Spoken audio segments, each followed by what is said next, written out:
Welcome to Tamai's International Schools. Tamai's Junior School in Uganda has opened another branch in Rwanda called Tamai's International Academy, a day and boarding secondary school located in Musanze, offering a Cambridge International program. Located in a beautiful, cool environment founded on Islamic values, though it warmly welcomes all religions across the globe. Tamai's International Academy aims at producing practical skilled learners with academic knowledge, morally understanding, and socially skilled who are ready to compete internationally. Join us at Tamai's International Academy. We make your child's dream a reality. So fast, and it is a series of people, etc. I can assure you that even when it comes to those people, the first person will have all the skills of hitting you. Then the one who will pick whatever has fallen down, what they are looking for from you. Then, but the last one who will deliver whatever to their boss is the most trusted one in the whole lineup. He is the most trusted one in the whole lineup. They may be weird, it is, trust is a question of levels. One is 0%, another one 10%, another. But within that, because at the end of the day, you are getting something you are going to share, but you don't know what you are getting. So the last one who will deliver is usually trust levels are high. Others, before they go to this other intense level whereby they hit you even to levels of unconsciousness, previously they were simply pickpockets. They would get your car wallet, give it to someone, blah, blah, blah. They are trying also to verify, because even amongst themselves, they don't trust each other.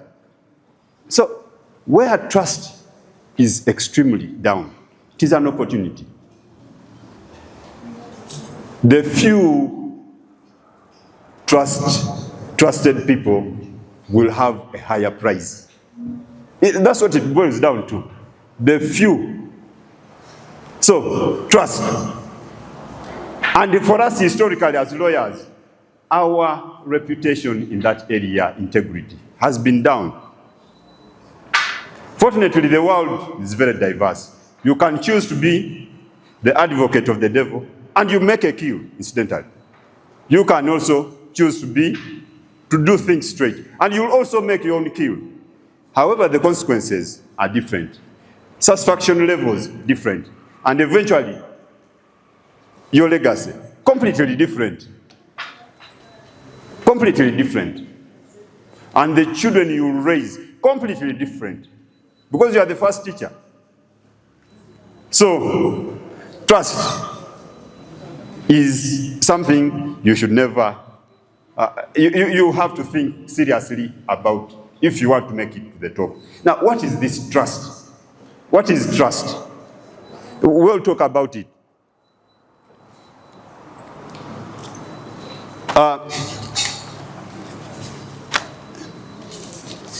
It has been simplified.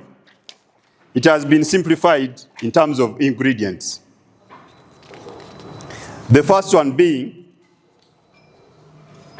honesty. Honesty to one's self, honesty to one's family, honesty to one's stakeholders.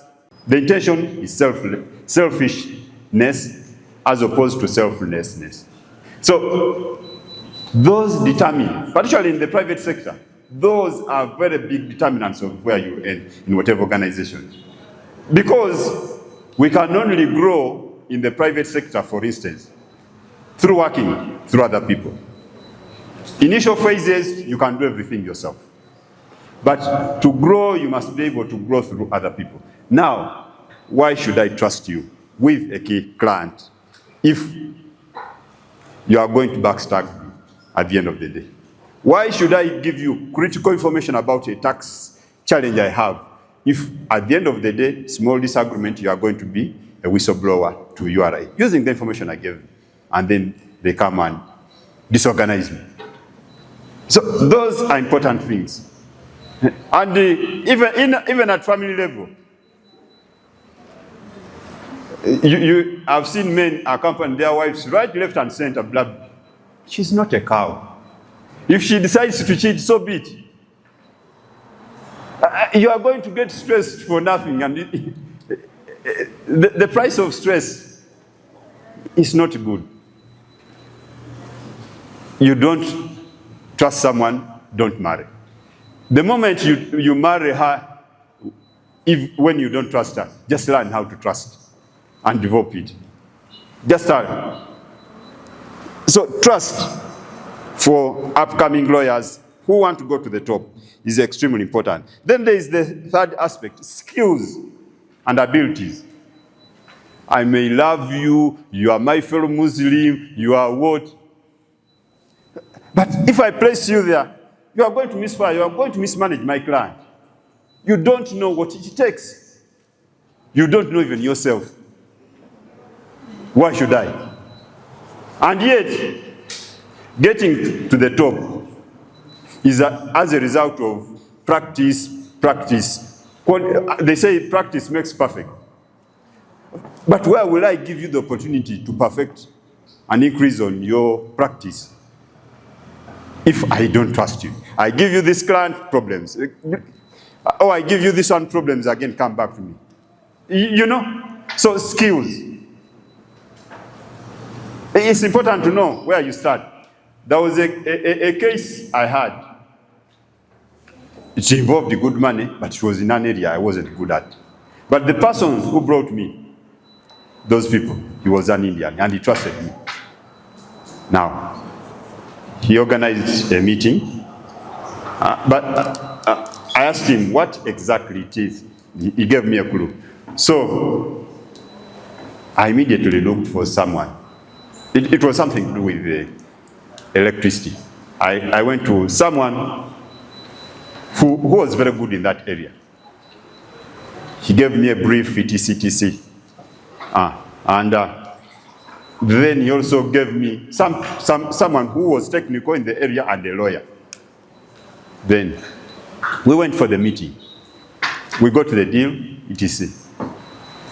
Now, when it came to the work, it's the other one who was knowledgeable, who was doing it. The billing, it was by me. When it came to now sharing, I ensured that all taxes, I deducted them. Then I took 25%. 75 had to go to the people who did the work, who understood. But the signing, the bill, all these bore my signatures. Under the American practice, there's what is called referral fee. It is a legitimate legal fee. If I bring you business, referral fee. It's legitimate in practice. I don't know about Uganda. So for me, that's what I had in mind. And everyone was happy. My client was happy. I did not ashamed the referrer. That's it. I got a small portion, but relations are extremely important. Reputation is extremely important. Know what you can do. We can always talk about how do you develop your skills. I think I'll give you some few nuggets on that. The last aspect here about trust is communication. Communication. You know, you can be the best dancer, but when you are dancing from darkness, no one is seeing. No one will ever know. So, every opportunity you get, use it as an opportunity to communicate who you are and what you want to communicate. And communication, we usually complicate it. The first thing about communication in this journey of yours to the top is even physical appearance. When I see you, right from your attire, what does it, what image does it depict about you? Remember, we are a minority. You must move professionally. You know, these are realities. So, right from the attire, the small things, keeping time. Those two small things, it shows you have respect for other people's time. You know, trust, the way to build trust doesn't just come overnight. This trust we get through inheritance. You know, out of associating with someone who is trusted, and that someone trusts you, you can earn trust. And that is the shortest cut. However, earning someone's trust, getting trust directly, you need to do much more investment than getting trust through another person. So communication, what you say. So young professionals, right from your dress code, be deliberate. You know, I come from the private sector, so it greatly influenced the way I see life. Now, in this court of ours, you have to think about rights, blah, affirmative action, some learning. However, private sector, the way someone dresses, you can tell what the dominant thinking is. People who want to make it to the top using their body, that is where their emphasis will be. And you will see it, that this one, the most valuable asset that is at her disposal in her journey to the top is her body. You will see it. And people can always exploit it. You'll see also those. This one whose predominant thinking is not about here. That one, predominant thinking is about heaven. But I must live here before I get to heaven. And the excellence I'm looking for first is this one here. And even your position in heaven at times is disorganized by what you do here. Recently, there was a small, last ED, there was a program in our district where they were giving cows to slaughter during the second Eid al-Adha. So each mosque was supposed to raise the money to transport the animal. At our village mosque, they raised 90,000. They gave it to the sheikh to go and get the animal. Come day, they didn't see the animal. So they were up in arms. What happened? They chased the gentleman. He didn't even pray from there. He didn't. But if you understand, when you analyze, he is a religious leader. What are his known sources of income? He has 3 wives. He has how many children? As an individual, he's challenged. And then he's preaching about heaven, heaven, heaven. But your journey here is compromising your position eventually. So some of these things, don't take them lightly.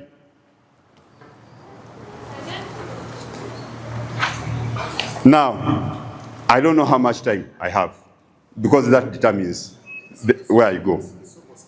It's almost done. Okay.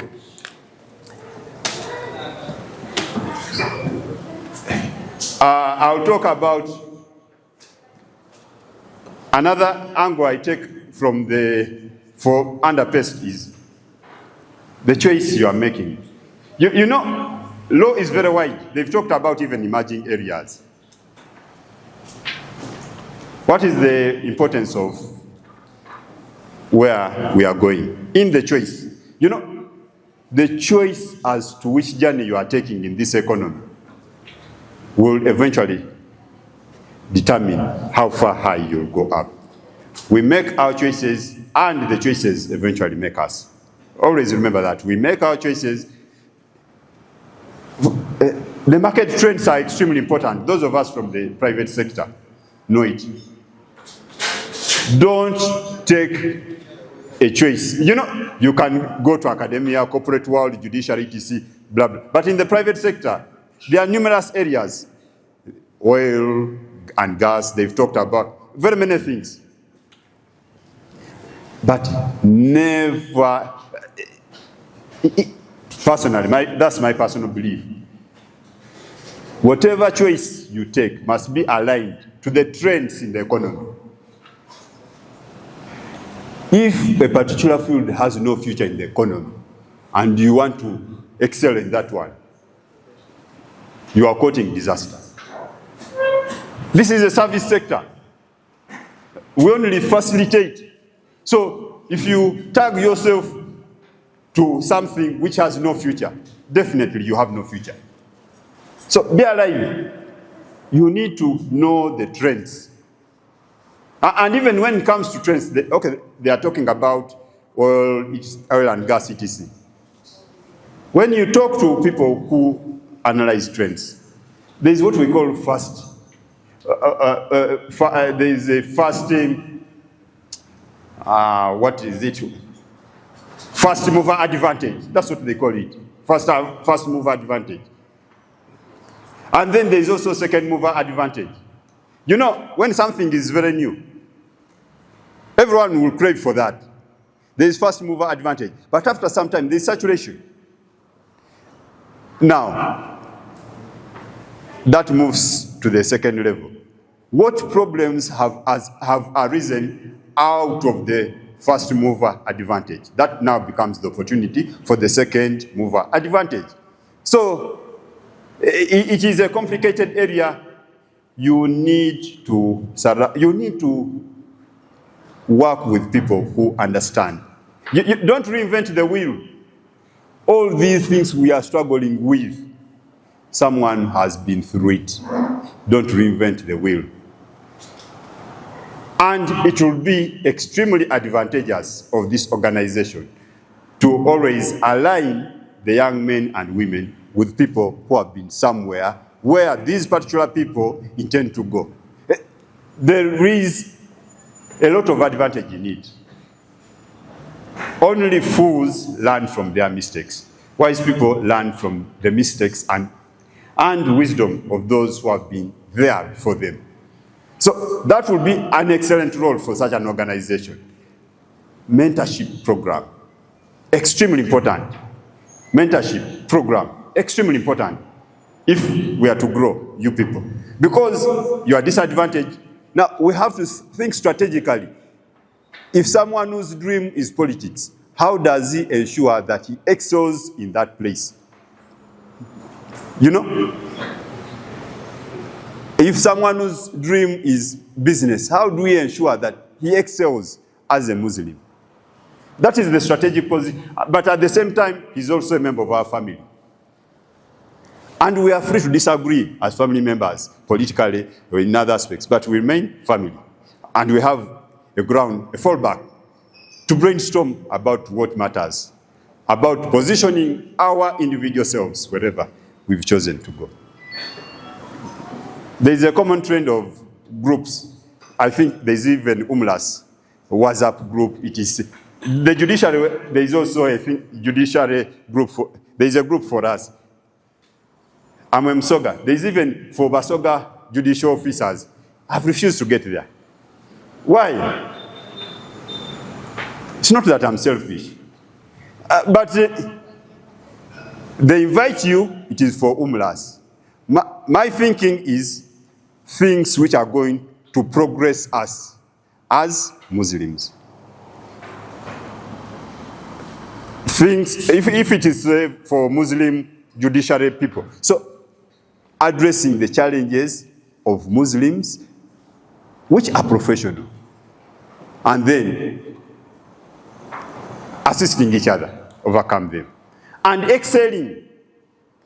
When you are there, what happens? So-and-so has lost to this one, so-and-so. Honestly, if you don't define what you are looking for from me, and you want to, relations, networks, you must be able to define what one's strength and competitive advantage, which you want to harness, is. If it is about Rumbe, have a social thing. Financials, have those financials, that this is it. This is the predominant one. If it is professional growth, let it be that. But here there's a total katogo. People have, so, yeah, I've said I don't want to. I even saw it, we have also what they call judiciary updates. There is an update here. But when you assess most updates, so-and-so has lost his father, he has lost a kid, he has aborted. Define what you want out of the people. There is also this other aspect. When you are defining where you are going, there is the question of role models. Role models. What are do you have any role models? Now the saying is, when I grow up, I want to be like so and so. When I grow up, who are your role models? Some of us were shaped by people we didn't know even. We had even our own in-house role models, to whom we are indebted eternally. But we had also people, when we were reading about the likes of Shakespeare, Sir Thomas More, you know, he lived at a time when England was undergoing a lot of transformation. The king wanted a heir to the kingdom, and he was the head of the church. At that time it was Catholic, even in England. Now, he was not getting it from the queen. So he wanted to divorce and get someone. Catholic, you can't divorce. What God joineth, no man can put asunder. So it was a big debate. And it was coming shortly after he had been given the title, the Defender of the Faith, by the Pope. Now, what happened? He wanted to manipulate some laws in order to meet this immediate need. Sir Thomas More was able to stand and tell him that, you know, if you remove, if you put down the forest of the law in the name of chasing this thing, now, during your weak moment, if he turns around against you, what will protect you? You know, he was able to stand up. So these people used to inspire us. Standing, telling someone what you feel is the thing. So those became role models, and they shaped us. So for me, a client, I would take a hard decision and communicate. What I had to add was emotional intelligence. Communicate.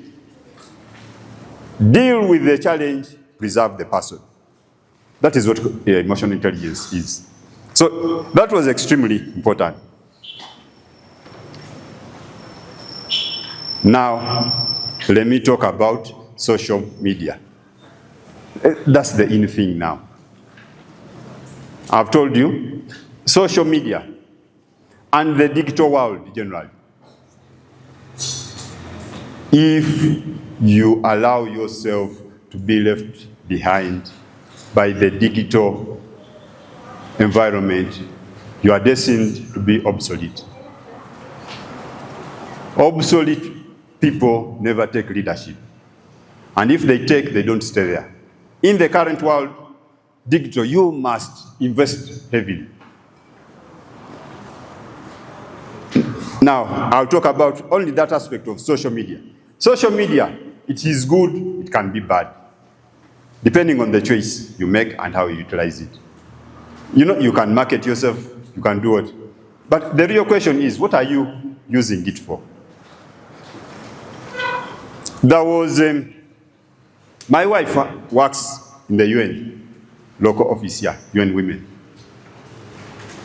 So, she's on the panel, which plays a big role in recruitment.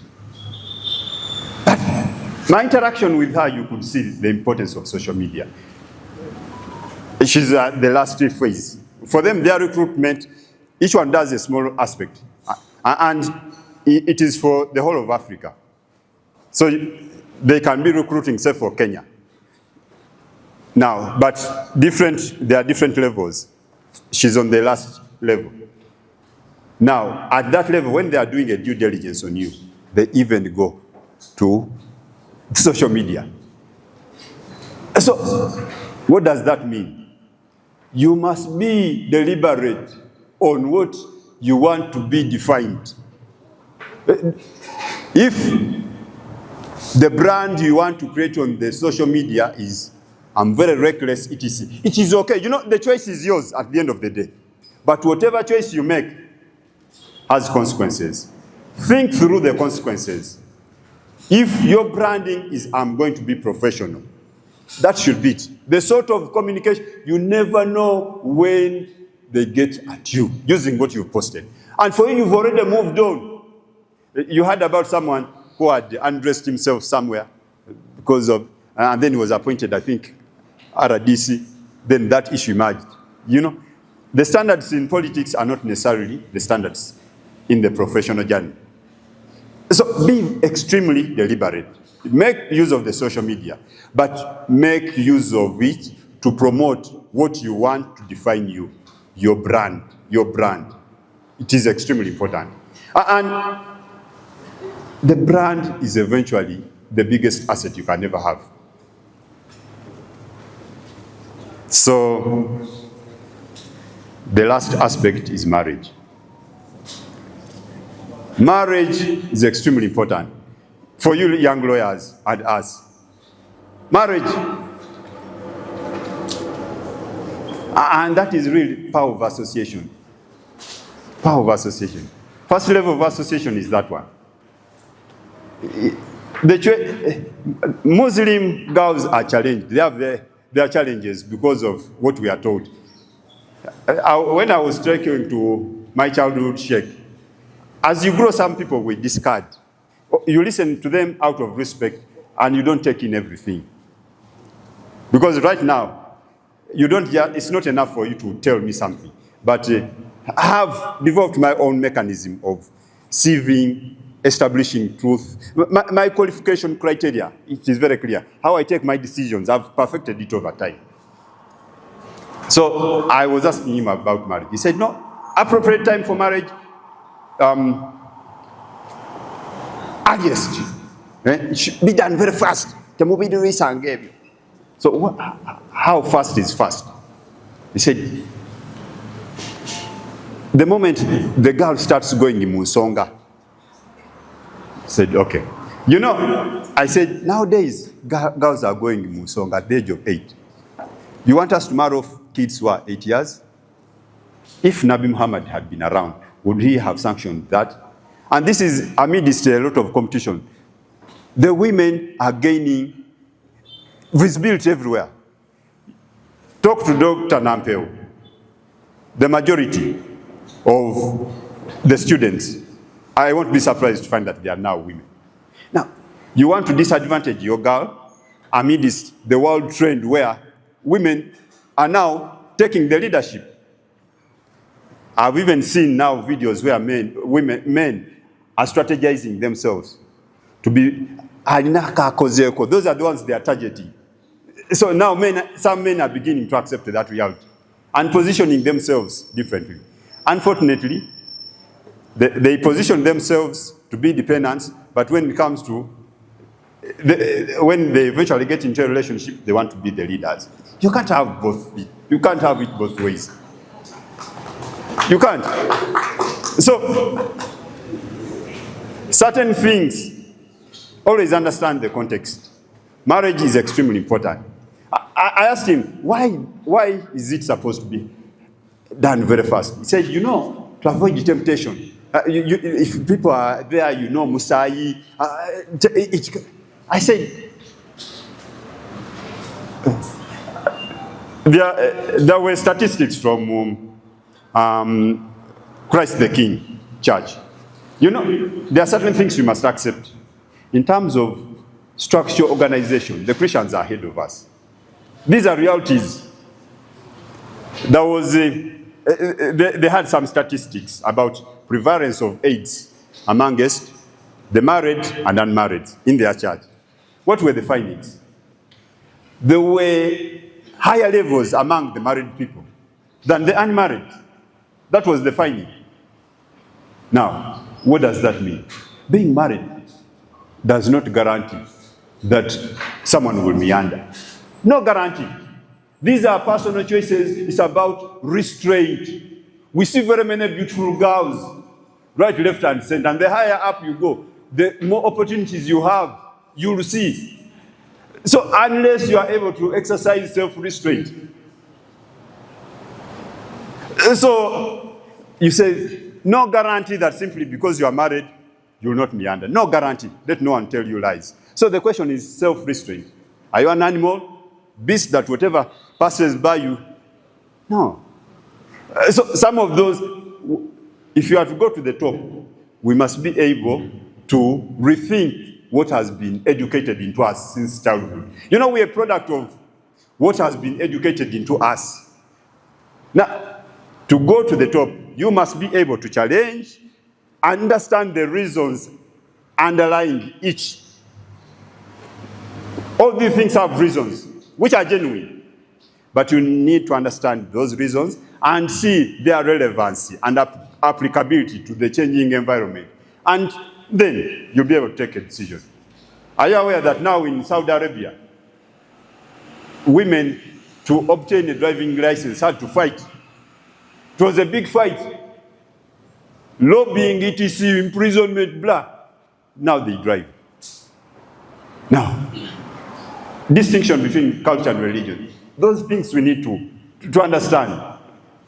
Dogma is good, but let's contextualize it. I thank you.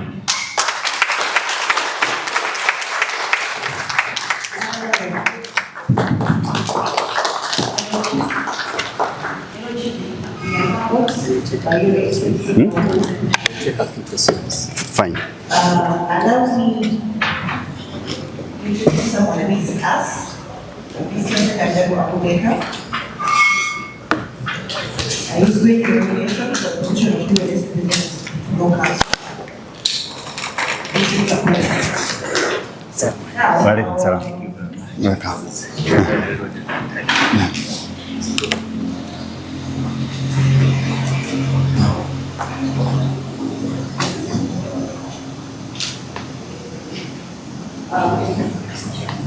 The Lordship will take active question.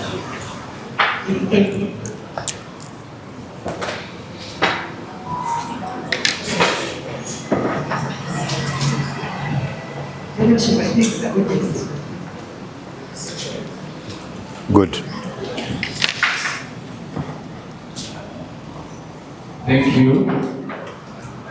Thank you, Our Lordship, for such wonderful presentation. My name is Azka, the President Umlas, and I want to ask this question for the benefit of my members and myself. Your presentation has been on reaching new heights, success strategies for Muslim lawyers. The question is, how does what an individual consume intellectually and how he consumes it affect his or her rise to success and greater heights?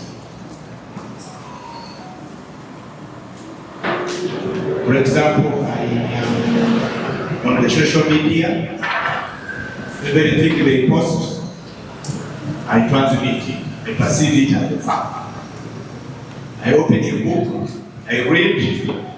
Whatever I read, I take it as if it is a religious dictum.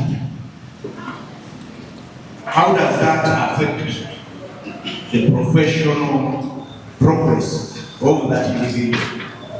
Does that person digest or just swallows what is thrown at that person? And how does that impact on his or her professional growth? Thank you, Chair.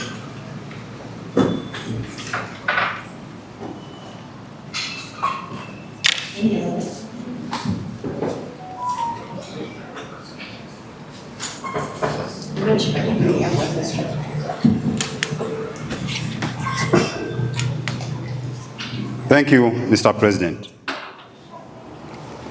What you consume and how it affects your progression to the top.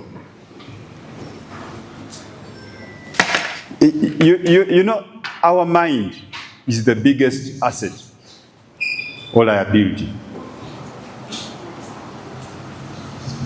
What you put there determines well, what even the body does, how you relate. The mind is extremely important. Now, what you consume and how it affects your progression to the top. First, what you consume. IA is able to detect patterns. Human beings are predictable. All of us are predictable. My area of interest over time has been human behavior and being able to predict. Because in my retirement, I want to be in Uganda. That's what it boils down. Patterns. All of us have patterns, and they are predictable. Even people who are inconsistent, they are consistent with their inconsistency. So all those are predictable if you take time. Now, IA has gotten to that level, that they have a way of predicting your patterns. There was someone who was getting married. Then he went, the daughter took him to the father. Yeah. Due diligence previously was done in numerous ways, family, the journey, peers, you know. This one just requested for the phone. There was an app, I've forgotten the name, he placed it. But it can tell the type of videos you are watching, etc. And he was able to tell the pattern. That's how sophisticated IA is. He was able to tell, and the story wasn't even amusing. So, patterns. Now, define what you are looking for. Define what you consume. You have the brain. It should assist you choose. It should consume what is aligned to the journey you want to go to. What is relevant? Otherwise, if you want, first of all, there's too much information. You don't have the time. And if you spend a lot of time, what is it? Phone addiction. Now, rehabs for phone addictions is a growing business in the US, next to alcohol and drugs. It's now, but it's going to overtake. Now, when you are addicted, the amount of time you spend on the phone adversely affects your performance.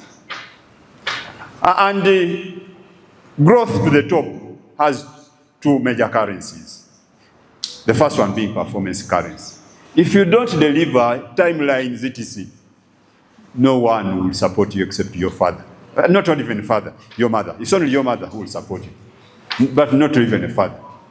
So performance currency goes down. And it is usually from performance currency that now we earn the second one.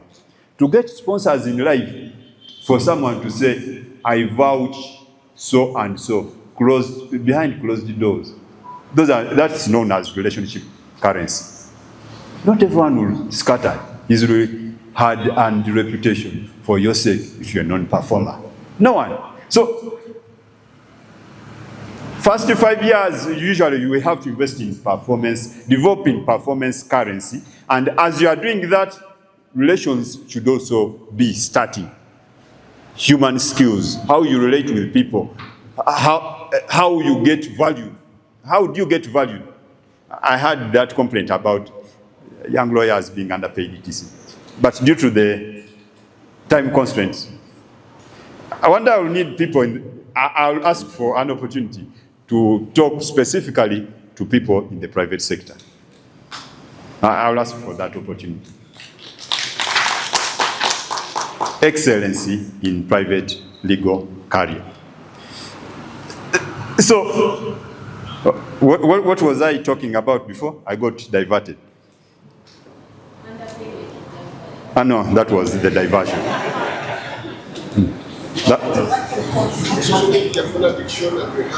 Yes. Now, if you are an underperformer, I can't give you my recommendation. The higher up you go, world over, even in the private sector, you can go, performance takes you to a certain level. Beyond that, it is relationship currency. Someone should be able to say, behind closed doors where you are not, that this one is it. Someone should be able. Now, for someone to do that for you, you are a non-performer. I mean, how should I? Why should I? I remember there was, you know, they've been recruiting in the judiciary. Very many G1s, blah. So some people came to me. I would like to have a recommendation, blah, blah. I want to be appointed judge. Now, that individual is coming to you. Who are you? You know, I'm a fellow Muslim black. Said, good. And you told me at LDC. When did I leave LDC?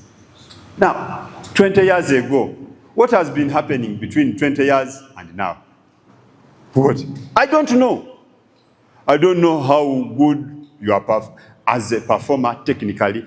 I don't know how good in terms of personality and suitability. And you want me to recommend you? Definitely, I can't give you a reference letter. Because it was even against some background. There is a friend of one of my relatives. I saw them right from Chivuli. My relative, I told her, if you want to join to practice with me, you must have an upper second. And she got it and she came, blah, blah. But her dream was elsewhere and eventually she went. So this was a friend. Now, after that, the friend joined DPP's office. Then, one day, Agatali Konfu, she was the subject. And not good news. You know, the news in Agatali Konfu, you know the trend. It was not amusing, it was over extorting from someone, is it 300,000? Now, a decision was taken by DPP. Either you resign or we prosecute you. She did what? She resigned and joined private practice. She applies for judiciary, an opportunity came. Put me there as a referee. And she didn't inform me, she didn't get my permission. Now, she sat and then was told to bring letters of reference. At that time, you would sit and then place in the missing information or reference. So she came to me, blah, blah. I was aware of the Agatali Konfu. So she's extremely intelligent, hard worker. Performance-wise, you can't. But character, you can't be sure. So I had to find a way of extricating myself from that mess. I told her that, you know, I've done a Google search, and this is the piece of news I got. Can you guarantee that the decision makers will not be able to come across this? For me, I can't guarantee. So I can't give you my reference. So I refused. Now, after that, she passed the interview incidentally. The list which came out, the name was there. Now, when the list was posted on the Judiciary Updates Forum, one of the judges commented, but this person, blah, blah, blah, blah, was resurrecting. And on the Judicial Service Commission, we have 2 representatives for the judiciary. I believe they are the ones who followed it up. So she was not called for the swearing in, and neither was she given the appointment letter. So if I had recommended her, how would it have impacted on the reliability and credibility of my recommendation? So be careful on what you consume. What you put in your mind drives your body. What you put in your mind drives your body and eventually defines you.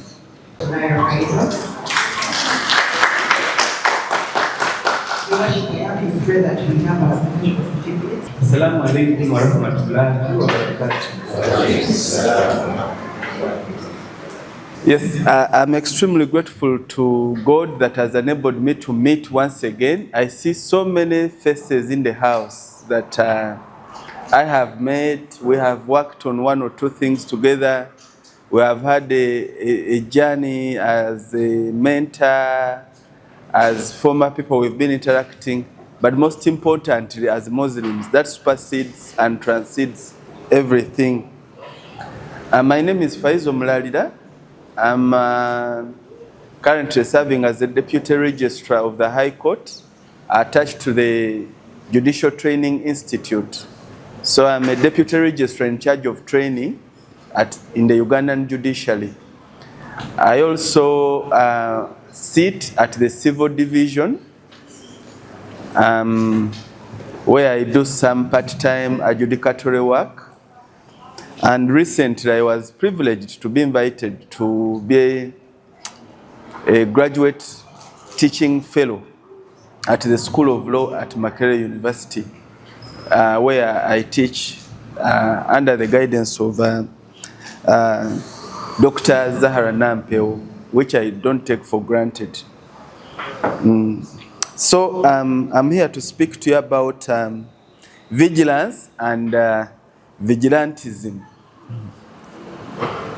Yes, being vigilant and vigilantism. What could these terms mean? Street talk, we can get into some street talk. What's being vigilant? My teacher here, Madam Sitina. The beauty with being lawyers, we eventually pass over the really. You will be shocked that I also have people who say my teacher, but for me I have my teachers in the house.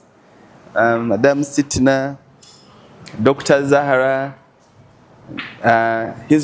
my Lord Justice Chibed. I clerked with Justice Chibed, so any legal mistake I make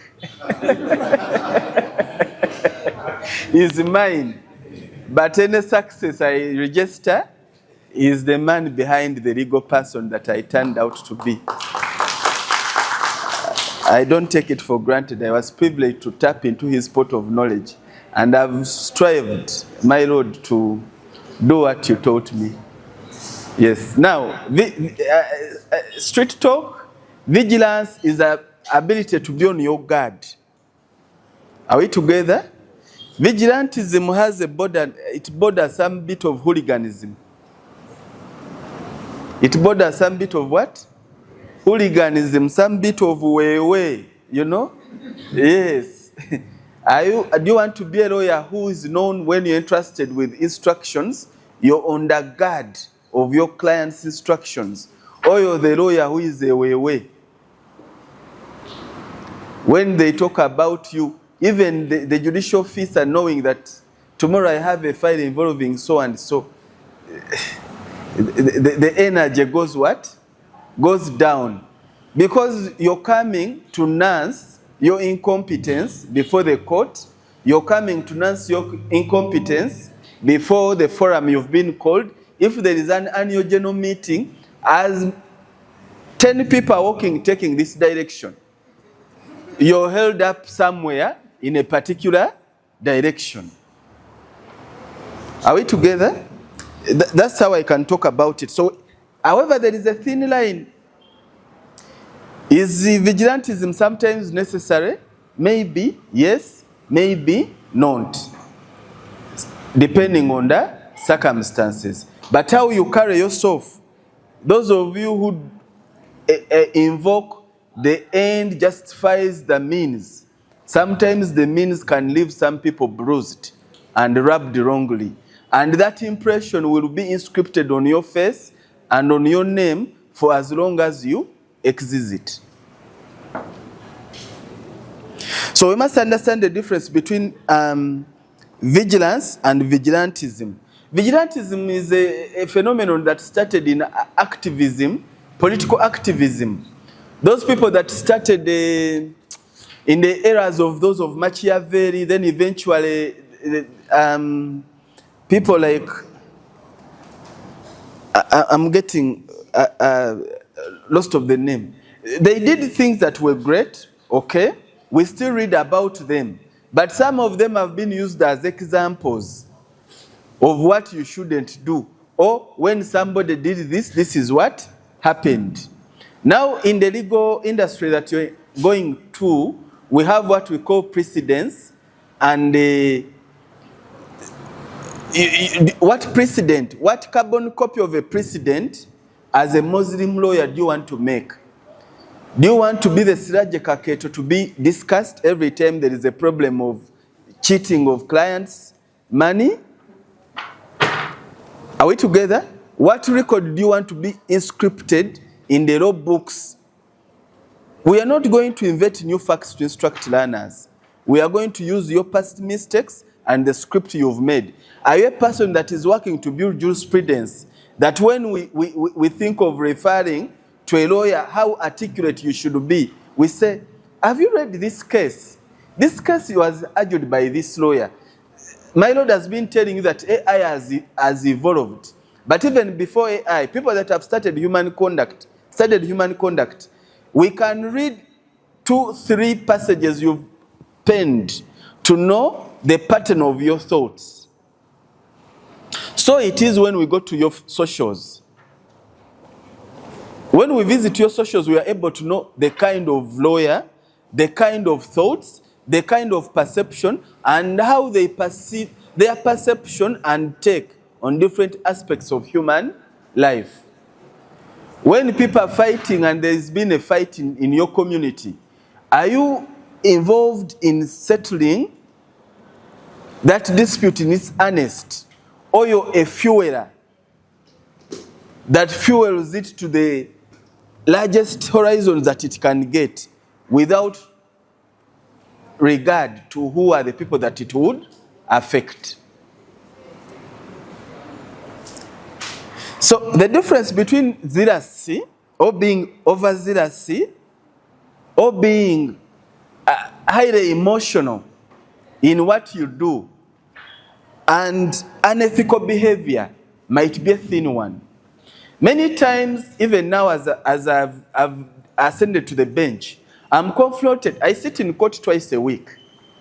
And when I sit there, I handle interlocutory applications and preparations of the files as they go for trial to the judges. I see so many young lawyers coming through. One, ill-prepared.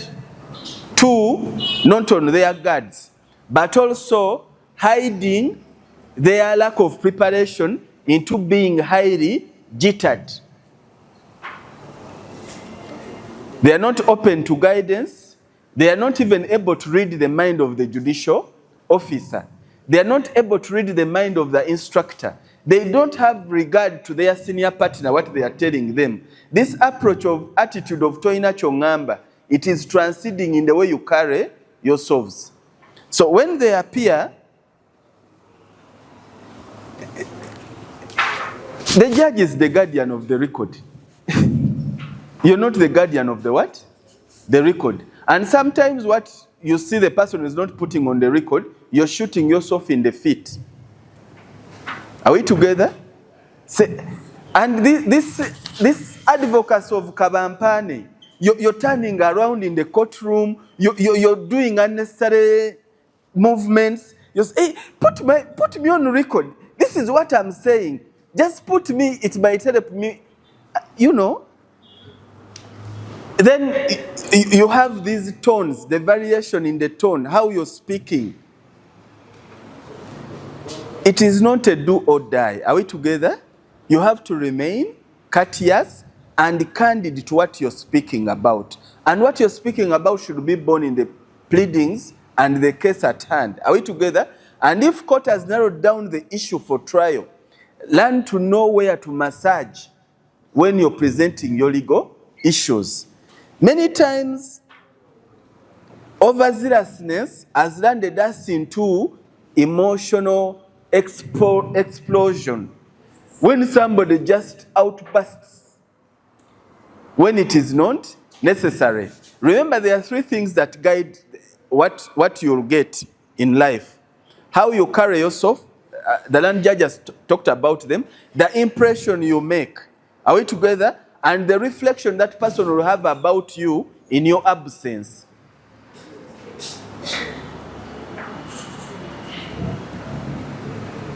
When we retract to go and rethink about this, are we together? You might have a good case because it is borderline there. Are we together? And the wealth of authorities for and against. But how you carried yourself might have a bearing into the decision-making process.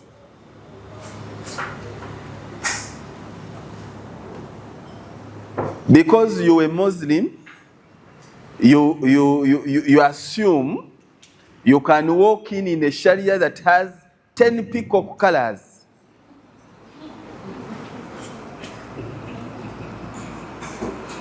Are we together? You don't have a distinction between a veil for Monday to Friday, 5 to 8 to 5, and the one that is for the weekend and the Maulidi.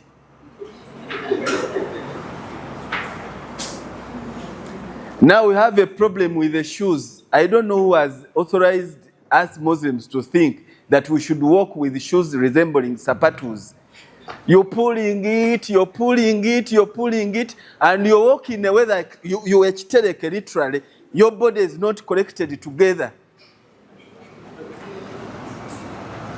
So if we want to ascribe to be like those that are ahead of us, are we together?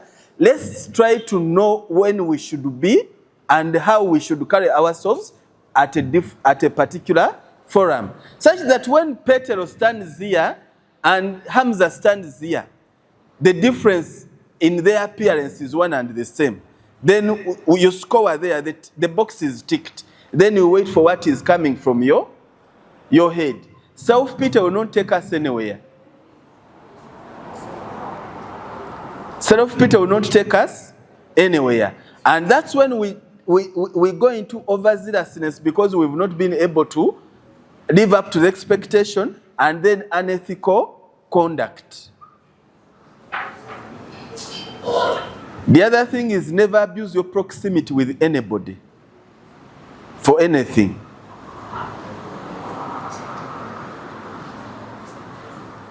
Never abuse your proximity with anybody for anything.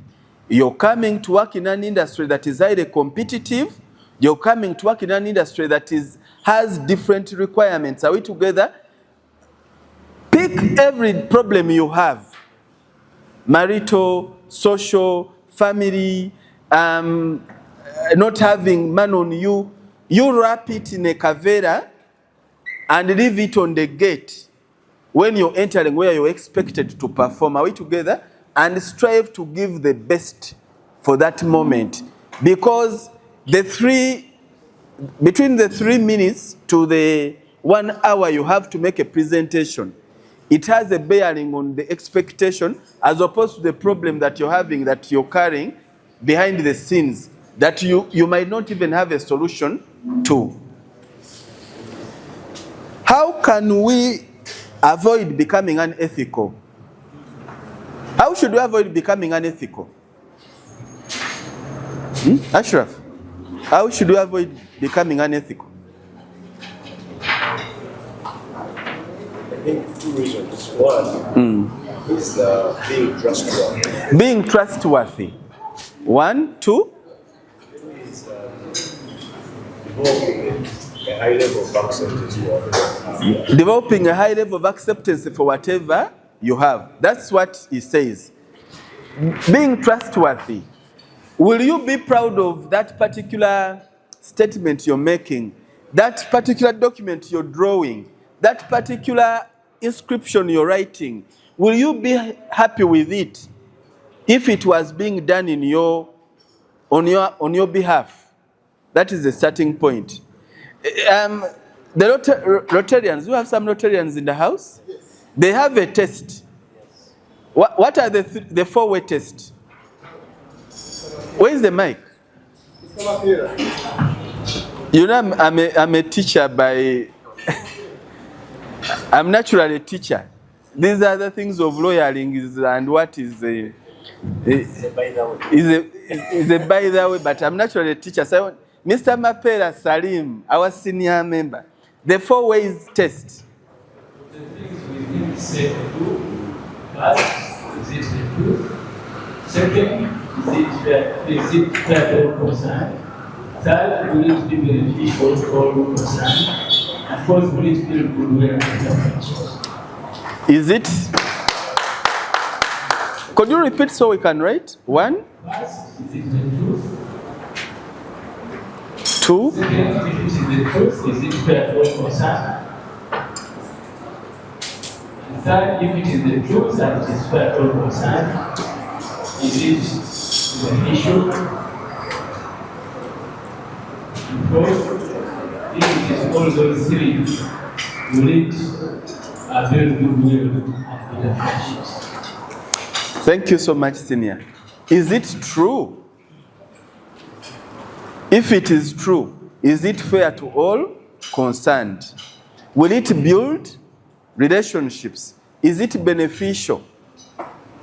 So when you use those tests, is what I'm going to do, is it true? If it is true, should I wash it in the public space in a particular way? Or is there a better way that I can handle it? Are we together? If you're unsure, are we together? Will it build relations? Can I consult somebody for help? Can I be guided? Can I reach out for help? This one, me, I cannot handle. The land judge has told you that when he wouldn't handle electricity disputes, he had somebody he brought on board. Don't be this person who says, I just take it in all as it comes. Are we together? Then you'll end up being unethical because you'll fail to deliver. Then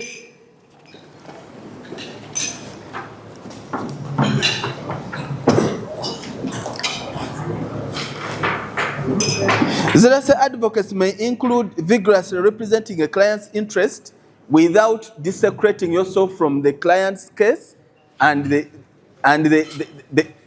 instructions. When you descend into the what? The arena. Let's learn to know when to draw the line. To know this is about the client, this is about the profession. Here I'm accountable. Let's build accountability pillars. To know when you're accountable to who at a particular time. Enjoying creativity and innovation is very good, but how do you put across your innovation and creativity? Many times I have seen people that have failed to live up to the expectation, looking for scapegoat and who to blame. Heaping blames around people around you will not help you. You must stand stiff on your own and get to know what you must do and how you're going to do it. Are we together? Now that you've qualified your lawyers, you're self-accountable. Are we together? But also, what you build, the reputation you build today is the reputation you live on in the future. So, don't live by the day. A person that lives by the day has no sense of accountability, has no sense of direction, has no sense of where they are going. They can bank on anything into their pockets to satisfy their day's needs. And tomorrow they will think they will go back and on a hunt. And as you go on hunting, you're doing a reputational damage. Then, let's get to read these regulations. Are we together? The Quran is one of the masterpiece guide, undoubtedly, on so many things that challenge us. But after reading the Quran, let's look at you've ascribed to the legal profession out of your own choices. Anybody here that was dragged by the rope into the law school? So if you've subscribed to become lawyers, let's get to know how lawyers behave. Are we together? Let's get to know about the ethical pitfalls that have landed others in danger and we avoid them. Get a mentor. Get somebody to speak to. Get somebody you're accountable to. I've had mentors in my journey. In the academic world, I've had mentors. One of them is Dr. Zahara here. And she has been inspiring me, telling me this and this. Sometimes I go back and account to her. I have Professor Bachibinga. He's one person I really reach out to anytime when I'm confronted with any problem. On the BACOS program, I had people that were helping me here and there. On the bench, I have people that I speak to that help me to perfect what I am doing. Are we together? Let's try to get mentors. Are we together? And be accountable to them. Also, the groups we make, the peer groups that we ascribe to. What we need to know is that the advocates of Wewe, the advocates of many times, I think diplomats have delivered more. That I don't try to despise the other means. Are we together? But it's no mean feat to be a diplomat. It costs you nothing to be what? A diplomat. You negotiate what you can get and leave what you cannot get. And even when you reach the point of disagreement, don't disagree to dismantle and erase. Learn to walk away from a disagreement without bruising yourself or bruising the person that you've disagreed with. I want to share from I know that time is against me, but it's not always that I get to talk. So I know your time, keep it. Let me speak about a few things to share my past experience as a council member. I was a council member representing the Central Region on ULS. And these are some of the professional misconduct issues that confronted us. One, fraud and misappropriation of clients' money. This is also coming through at the bench now. A person comes seeking to execute. Because of ICMIS, they upload documents on the system. You see them, you fix the matter. Then their former lawyer comes. And their former lawyer comes. The decree holder is here. The former lawyer is here. The lawyer for the other party is here. The former lawyer says, there's nothing to execute. I actually got a receipt here. Here's a receipt. I got 2 million from the judgment data, and I compromised the decree, and the man has since been paid to me. If she has anything she hasn't received, it is me to look up for. What's that? Are we together? A person, you value them at the time of giving you instruction. But after taking instruction, you cease the agent's advocate relationship and you do things in a way that pleases you. When there is a judgment against them, then that's when you refer the matter to them. If there is a judgment in their favor, you think whatever has come is going in your what? Pockets. That's absolutely wrong. You will not escape the law council. Gross overcharging. Are we together? Let's not grossly overcharge the what? The clients.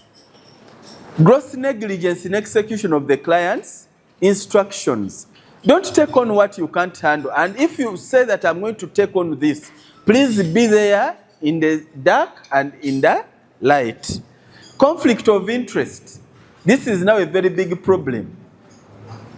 And it is very common with us in the Muslim community. We are literally relatives. So you find you know this one knows the other singer, this one knows the other one. And again, you find that you're undertaking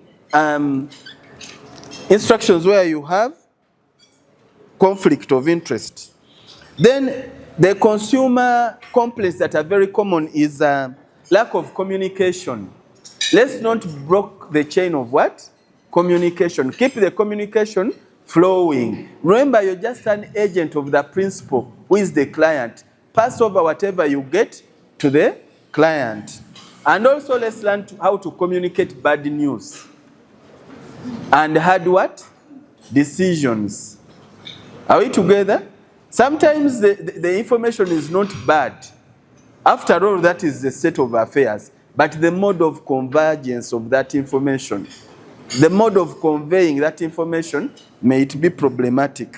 Delay in execution of client's instructions. Somebody gives the instructions, then they have to chase around you to execute the what?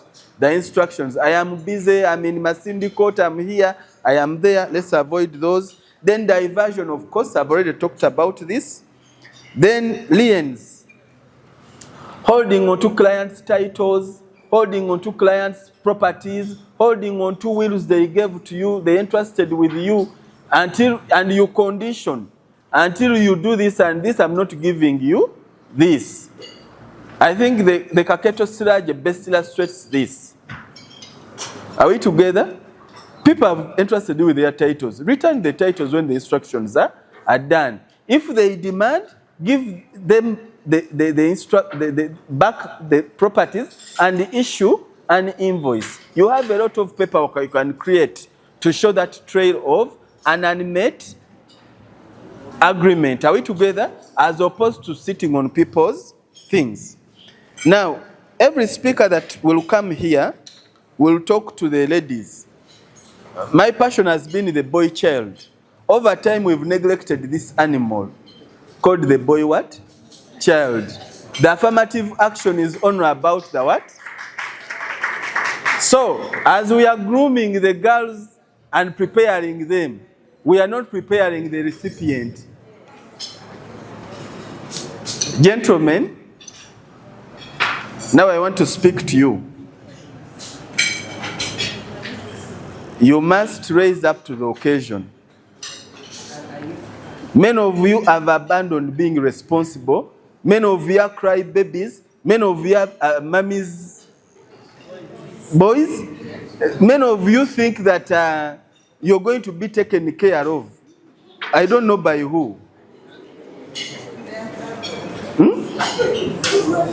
Let's raise up to the occasion. Are we together?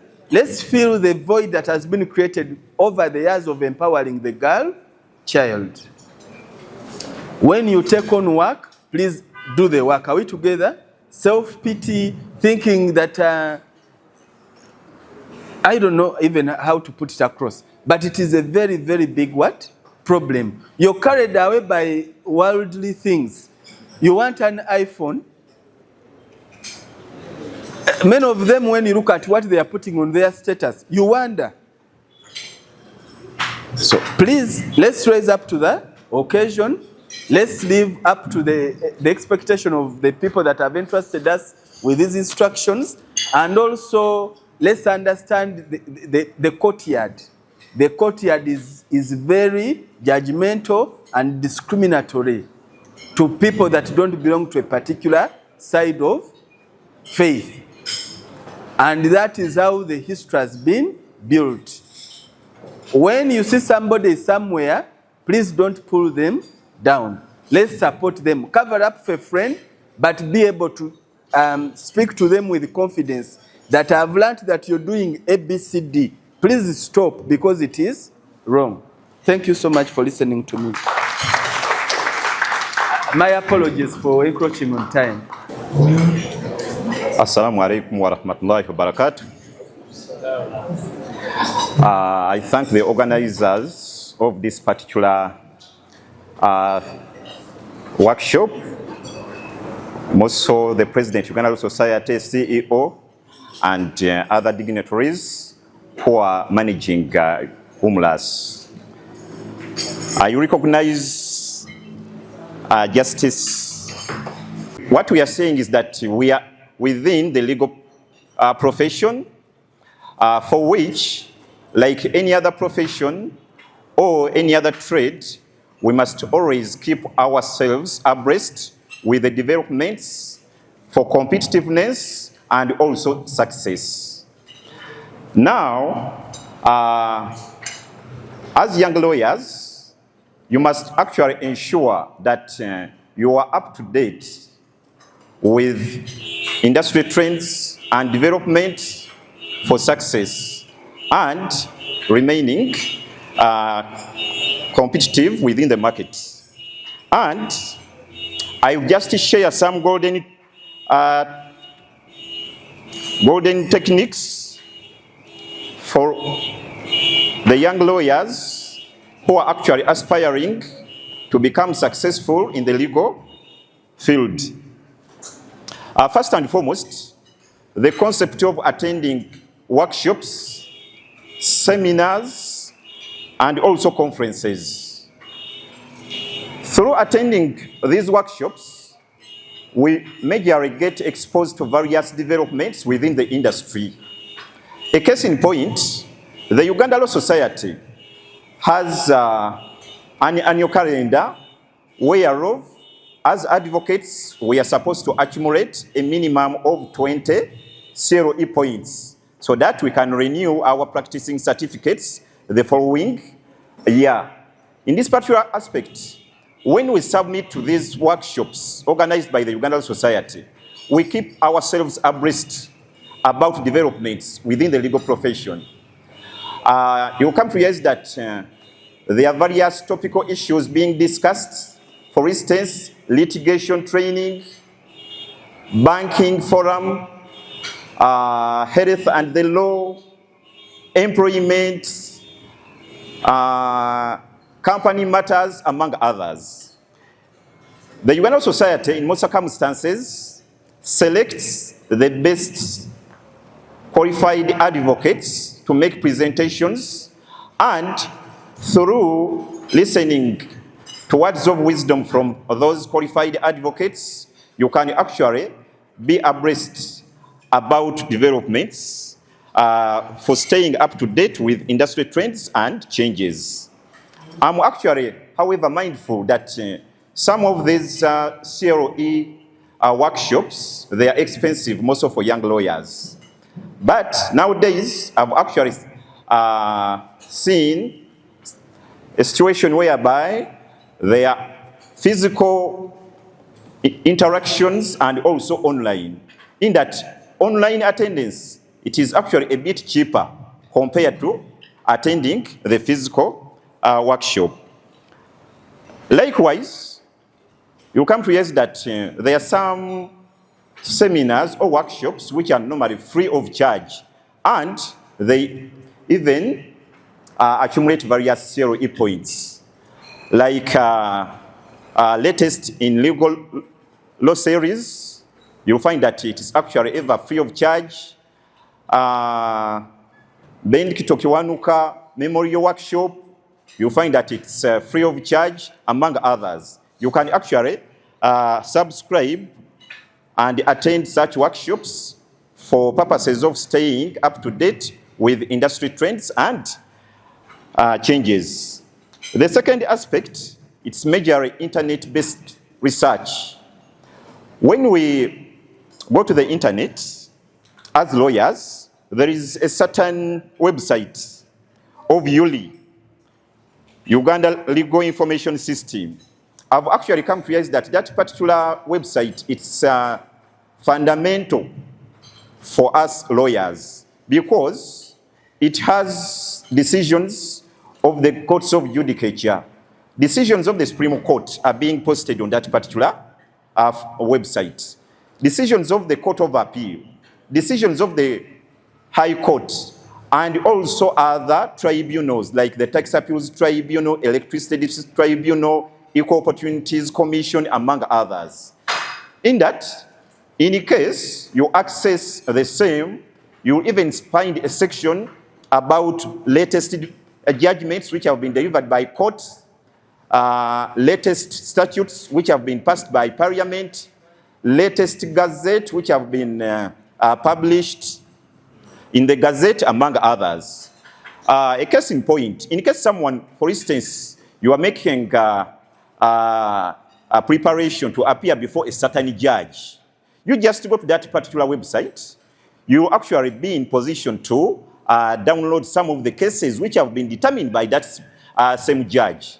In that, you just refer to a certain decision by that particular judge that, my lord, I'm just referring to you to the food which you your own self prepared in this particular case, so that you can actually be competitive and live to some of these aspects. The third aspect, it's about social media, staying up to date with industry trends and changes. When you talk about social media, this is a double-edged sword. It depends on the way how you are using social media. And this is what even Justice Muzami Uchibedi has referred to. In that nowadays, you come to realize that we subscribe to different WhatsApp groups. Most important, the Uganda Muslim Lawyers Association WhatsApp group. In that, we can actually share legal information about current trends within the industry, whereby you are maybe requesting someone to provide you with a revision of the Civil Procedure Act, and someone is already providing the same. There is the LDC Legal Alert.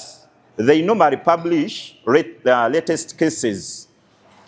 We also have some other WhatsApp groups like Family Division WhatsApp group, Commercial Division, Users Forum, among others. We can actually use the same for betterment of our knowledge and keeping up to date with industry trends and changes. Another concept concerns regular reading. You will come to realize that in case we submit to regular reading, we also keep ourselves abreast.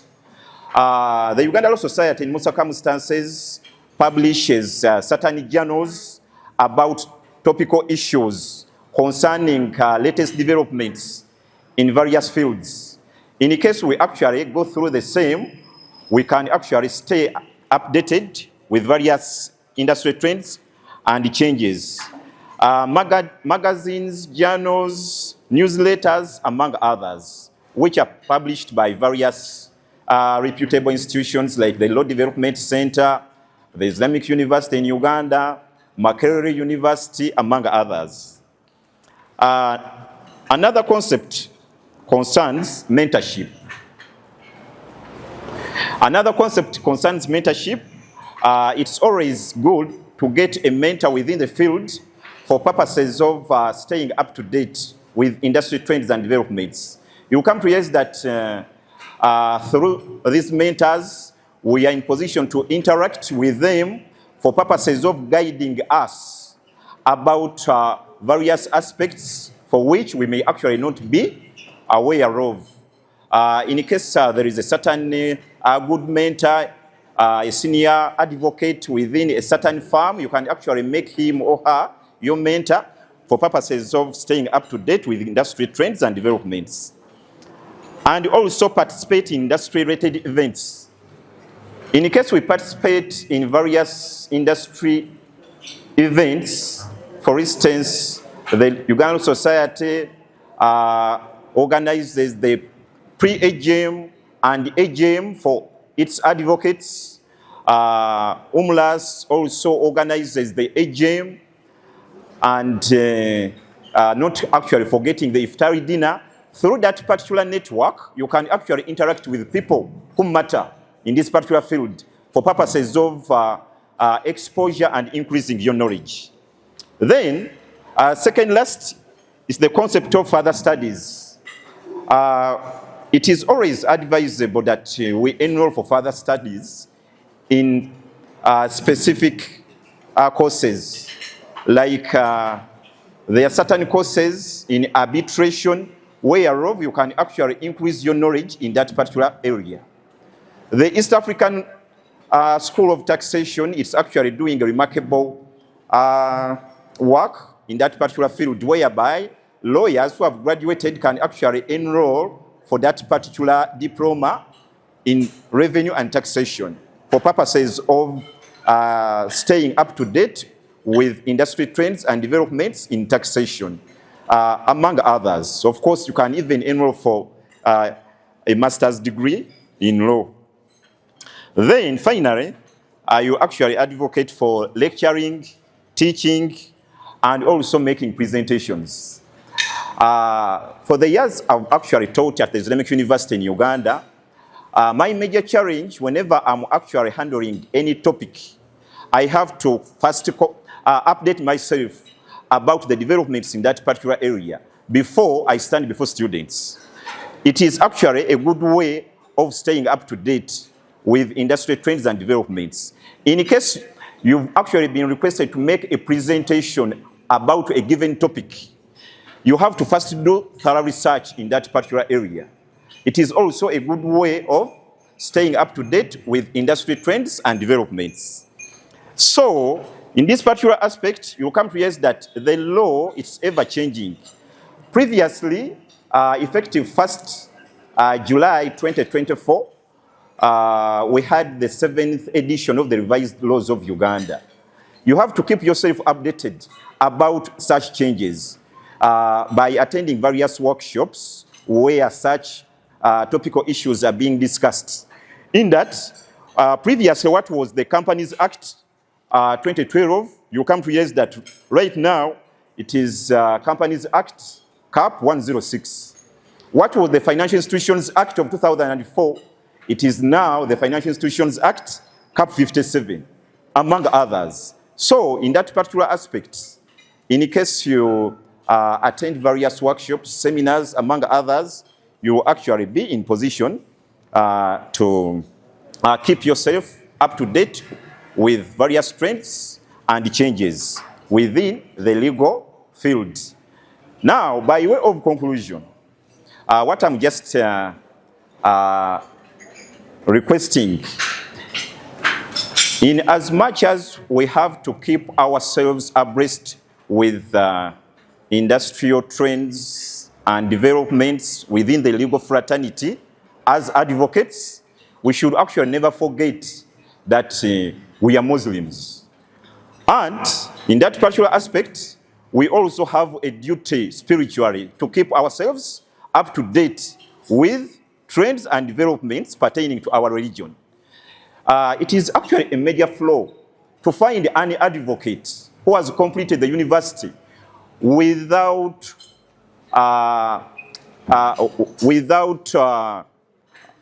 the knowledge, for instance, reciting some of the simple surahs within the Quran. So, in that particular aspect, we have also to keep ourselves abreast. The nullifiers of Shahada, we have to keep ourselves abreast.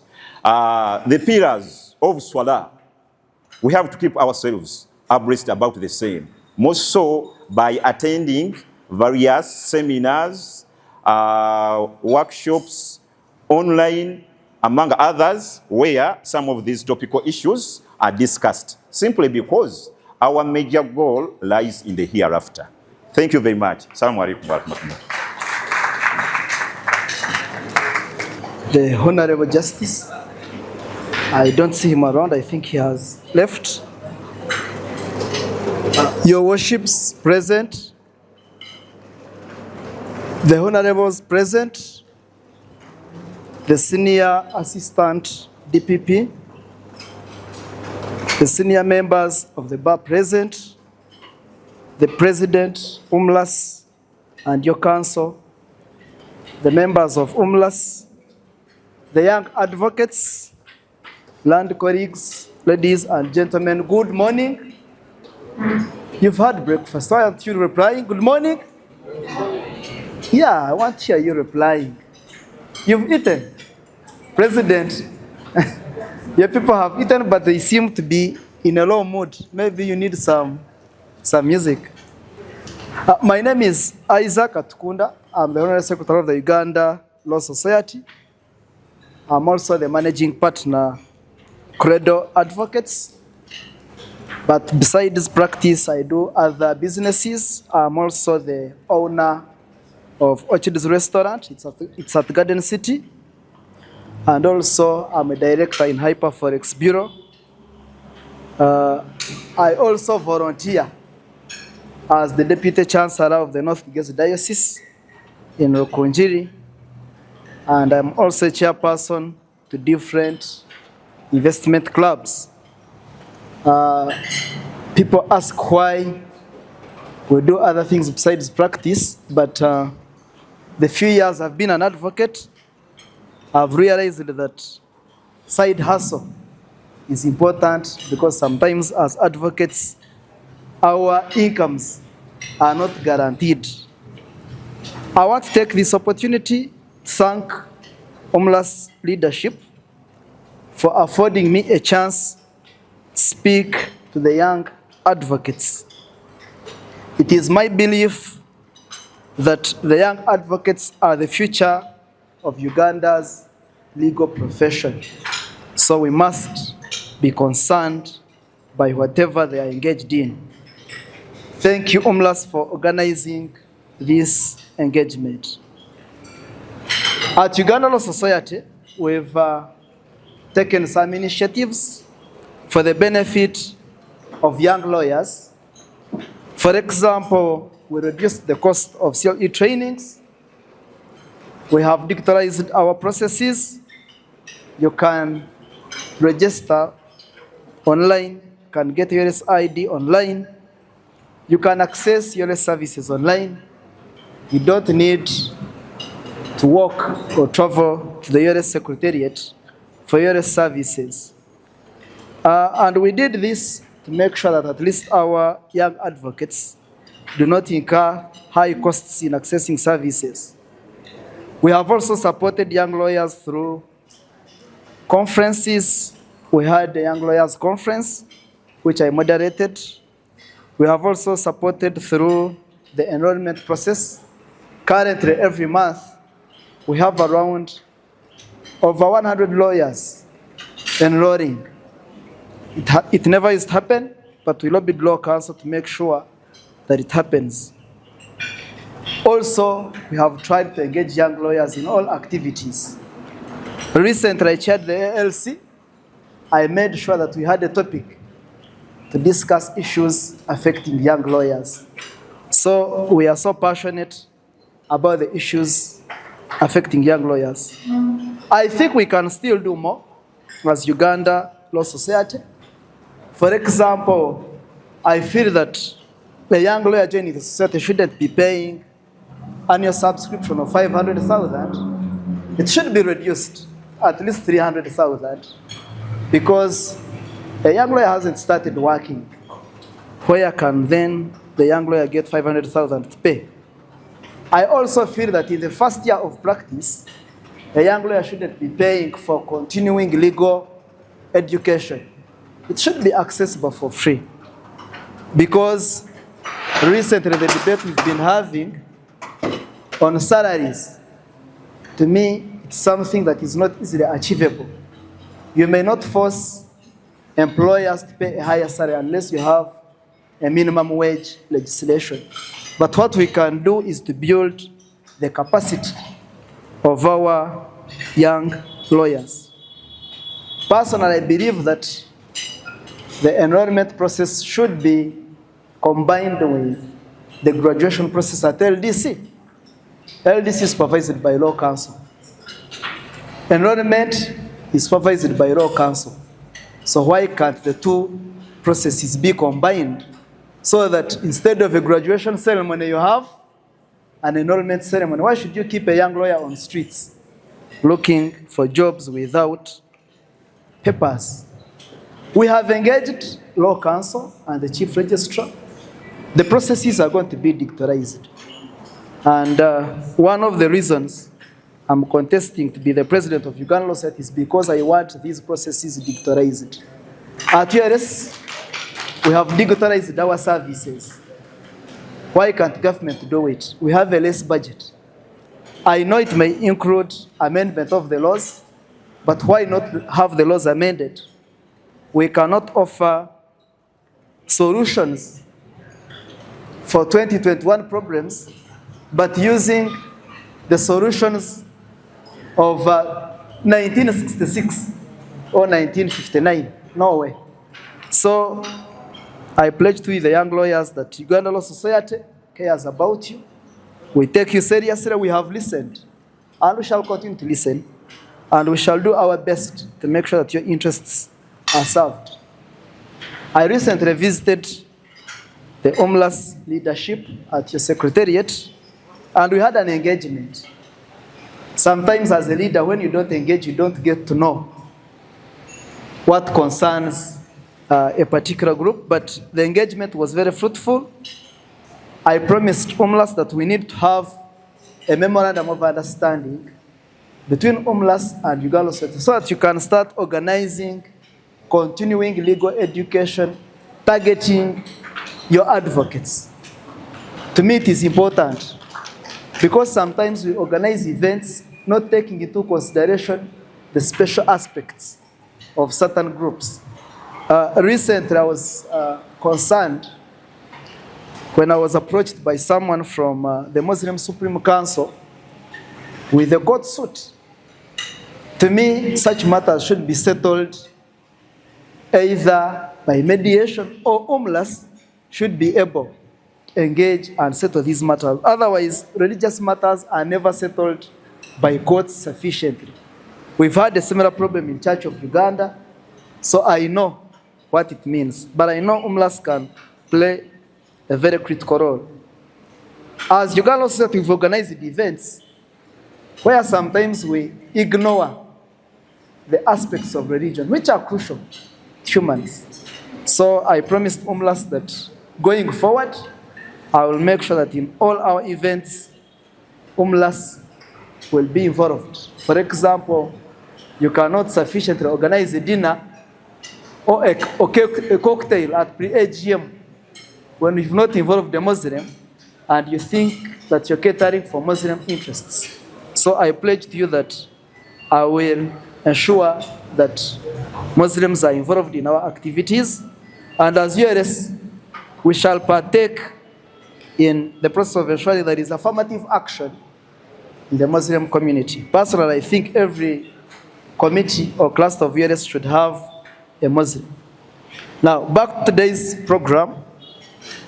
I've been requested to talk about managing stress and maintaining well-being in a demanding profession. I was researching, and there is a global study by the IBA to the effect that mental health among the legal professionals is unprecedented, and that no jurisdiction is unaffected by mental health. Now, this usually happens because as a lawyer, whenever you're dealing with a client, sometimes you have to buy into your client's story. You must feel your client's feelings. So you're affected naturally. But as someone who is religious, I know a verse in the Bible, but I also tried to check the Quran. I don't know whether I will be able to pronounce this well, but Surah Al-Ra'd 13:28 states that, "Verily in the remembrance of Allah do hearts find rest, that turning to Allah in times of trouble can provide inner peace to calm our troubled minds." Sometimes you will face challenges which may not solve as a human being. The only recourse is God or Allah. Personally, that's what I believe. So I may provide some insights, but to me, I consider God above everything else. So to me, the best way to manage stress and maintain well-being is always to pray to God to give you wisdom to manage, to go through life events unaffected by the stress. Now, there is a quote that you are a person first and a lawyer second. You are a person first and a lawyer second. This means that naturally you'll be affected by stress. So being stressed is normal. And when you're stressed, do not take it like there is anything wrong. No. It's unavoidable and it's not necessarily bad, because when you get stressed, sometimes you think of solutions to the problems you're facing. Personally, I've tried to always strike life-work balance. That's why I decided to start side hustle besides legal practice. So that whenever I leave office, I switch off. My role model has always been senior member, Mr. John Wycliffe Katende. He operates a successful law firm. He's an author. He owns the Ebony's, Aristoc bookshop. You know, he's living complete life. So to me as a lawyer, you need to find life-work balance. And when you're able to balance that, then you get the equilibrium. Now, there are practical steps which I think are important for you to manage stress and maintain well-being in a demanding profession like our legal practice. Number one is self-care. Self-care. Mind about your life. I remember when we had lockdown, personally I was involved in collecting support for the critically ill advocates. Most of them were suffering from lifestyle diseases, diabetes, pressure, and some of them passed on, unfortunately. So as a lawyer, make sure that you practice self-care. Exercise. Exercise. Make sure your mental health is okay. You are an emotional well-being, a human being, so ensure that your mental health is always catered for. Number two, improve productivity. When I was a young lawyer, the challenge I used to find was I would be given work by a senior advocate. What I will do, before doing the work, I first go on social media. By then, the most common was Facebook. You first go on Facebook with colleagues, chat, go on phone, checking time, it's already 3. Work is needed at 5. What happens? You begin quarreling with your supervisor. Or work is carried to the next day. By the end of 1 week, work is piling on you. So make sure that when you go to work, actually work. When you go home, attend home. I'm married with 4 kids. Sometimes I reach home and I want to do work which I was supposed to do while at office because I've allowed the load to be carried over.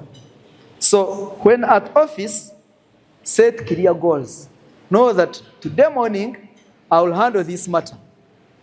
In the afternoon, this is what I will do. And prioritize your tasks so that you also don't work randomly. Then manage your time effectively. Then stop interruptions. Be organized. I had an associate at the law firm. She could invite friends. The whole day they are in KB. When you listen to them, what they are talking about doesn't make any sense. Now I would call her to my office and I'm like, but you're at work. Why can't you concentrate? So avoid interruptions at work. You'll be at work concentrating on a file. Someone in the village calls you, hello. Your grandmother has swallowed a spoon. You're interrupted. So avoid interruptions at work and make sure that your productivity improves. I know young lawyers are complaining because of low pay. And senior lawyers are saying, come on, how can we pay you well when your productivity is low? So as a young lawyer, make sure you attach value to yourself and to your work. You know, sometimes we receive young lawyers for internship placements for work. Just merely looking at a young lawyer, you begin determining the salary. Or you just give a small assignment, looking at the results, you determine what you're going to pay. So, as a young lawyer, make sure you're productive. Then, seek out a mentor. Seek out a mentor. The legal profession has titans. Thank you. The legal profession as Titans, do not suffer. You're not the only person out there facing difficulties. Most of us have gone through them, especially us who are born from deep in the villages. The first day in Kampala, everything is strange. The first day to enter office, everything is strange. But seek out a mentor. There are senior lawyers out there waiting to help. When things become complex, go for counseling. At Uganda Society, we have a counselor. We have a hotline. Call and seek counseling. A lawyer is as good as his or her mental health. If you're not psychologically fine, you won't be productive. Now, to you, the young lawyers, make sure that you balance work and life. When you do that, things will be much easier for you. With that, I've been warned that my time is up. Allow me to end there and seek your support. And most importantly, your prayers, so that I become the next president of Uganda Society. And I promise that if I become one, Umlas will enjoy the ride. Thank you very much. Thank you so much. I have been asked to make a presentation on two subjects, but which are related. One is about building a strong foundation in legal knowledge and skills. And the other is about developing the skills and expertise needed to become a law firm partner. So two things, developing a strong foundation in legal knowledge and skills, and developing skills and expertise needed to become a law partner.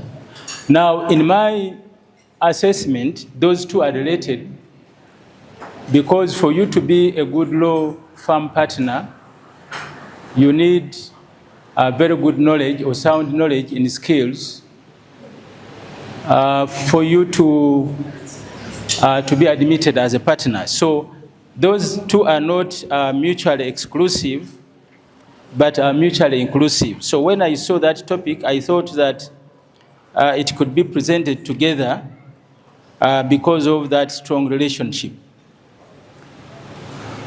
Now, just to let you know, I started my law firm of Makeda and Company Advocates in 1995.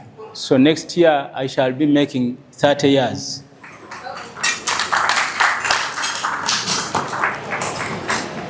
And in between, I have worked with so many lawyers,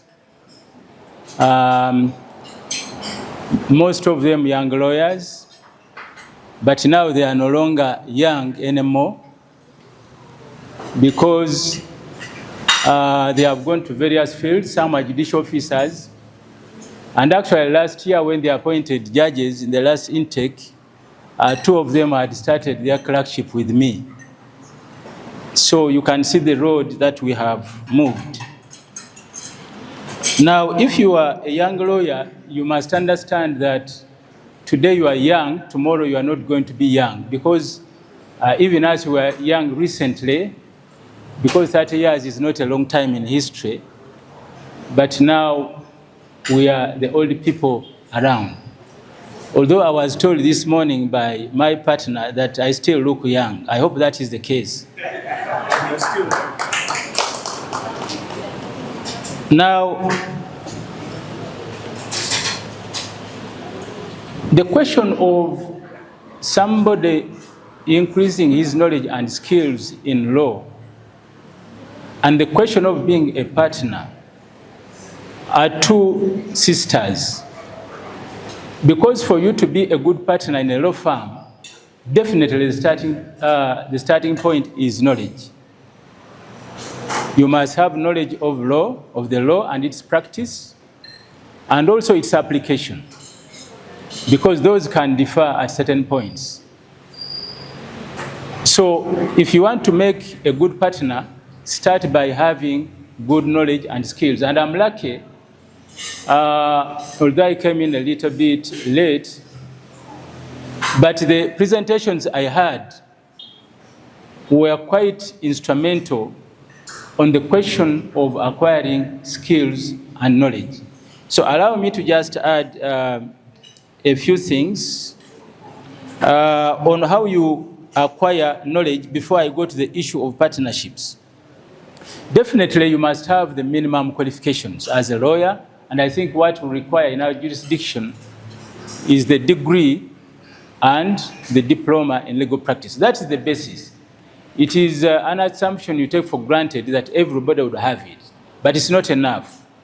It's just a beginning, and you need to add other things in order for you to distinguish yourself beyond an average lawyer.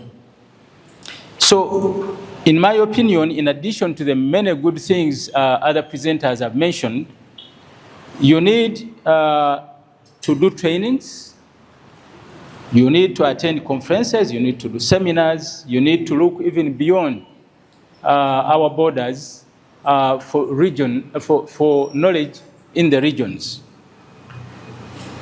I would also offer to advise that learning from colleagues is important, especially those who are in litigation. If you have a very good senior colleague in the firm, learn from him, because he has also learned from somebody, he has accumulated knowledge and experience, learn from him. In fact, I have always advised young lawyers coming to my firm that if you are not so committed, just go to the courts and sit there. Just go and sit there, hear lawyers presenting, and you learn from the lawyers, from the judges. Even failure itself, even if a lawyer loses a case, he has still put in a lot of work from which you can learn something. So attendance of court proceedings can be a source of knowledge. Practice of the law, because the law, you learn the law, the more you practice it, the more you learn. You also need to read. A lawyer who doesn't read will constrain the capacity not only to learn, but also to absorb knowledge. You need to keep learning. You also need you need knowledge in multi-skilling or multi-tasks and awareness in other fields. Why do I say awareness in other fields? Because law is not practiced in a vacuum. If you want to be a good lawyer, learn about other fields as well, which are not strictly legal areas. Because you are practicing law within a context of the society where you live. And sometimes, for you to understand clients' issues and appreciate them, you may even have to learn about their cultures and practices. So you must have broad knowledge for you to be a learned friend as it is. Because as you know, there are jurisdictions where you cannot become a lawyer on attaining a first degree as a law degree. You need to study something else and graduate in it for you to start learning law. And the reason is simple. As a lawyer, you must have broad knowledge. You all know, by way of example, Lord Denning was a very excellent mathematician. And when he was in the House of Lords, that was very instrumental in dealing with certain aspects of judgments. Then, of course, you need to acquire knowledge and also understand policy frameworks. There are policies which are not yet law, but they are applicable, especially in the government departments. If you know about those policies, you can advise your clients better, because from those policies, laws are developed. Also, you need to benchmark from across the borders in the regional markets and jurisdictions for you to be able to acquire knowledge, because you are not practicing law only in Uganda. I believe we are training lawyers who would have an interest in practicing law in Uganda, but also in other jurisdictions. And then continuing legal education.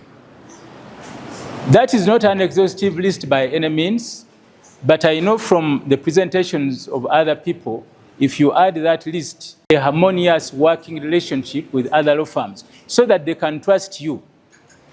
And also, the issue of building a brand in the market. As a law firm, the brand which you develop will be very handy to the law firm better. What is it that you are bringing on board? Or you are going to sustain only what is there. For you to be able to start, you are working with clients, you are working, especially with lawyers who are coming, is very important for you to be a good partner. So number 6 is leadership skills. Leadership is about to reach to another level. You have got to lead partners today, perhaps tomorrow, with others' help. Don't be part of success. You will never understand success in charity, ising mainly from billing, from covering up mistakes of other partners, from clients fear lawyers. It is now the opposite with the spread of one your future. So please, you have negotiation skills. For a partner is also important. You should be able to negotiations. That's what I'm talking about when I talk about negotiation skills. Stressed. Because if the head of the family, whether lady or heavy workloads and timelines, advocates are sometimes required to make decisions under pressure. Are you that kind of person who can make decisions under pressure? You are in court, the opposing party is having a set of ideas, and you have got to decide. Sometimes there is no time even to consult the client. Sometimes you go to meetings as a partner to represent your law firm, and you have got to make strategic decisions in that meeting. So are you that kind of person who can make decisions quickly and under pressure?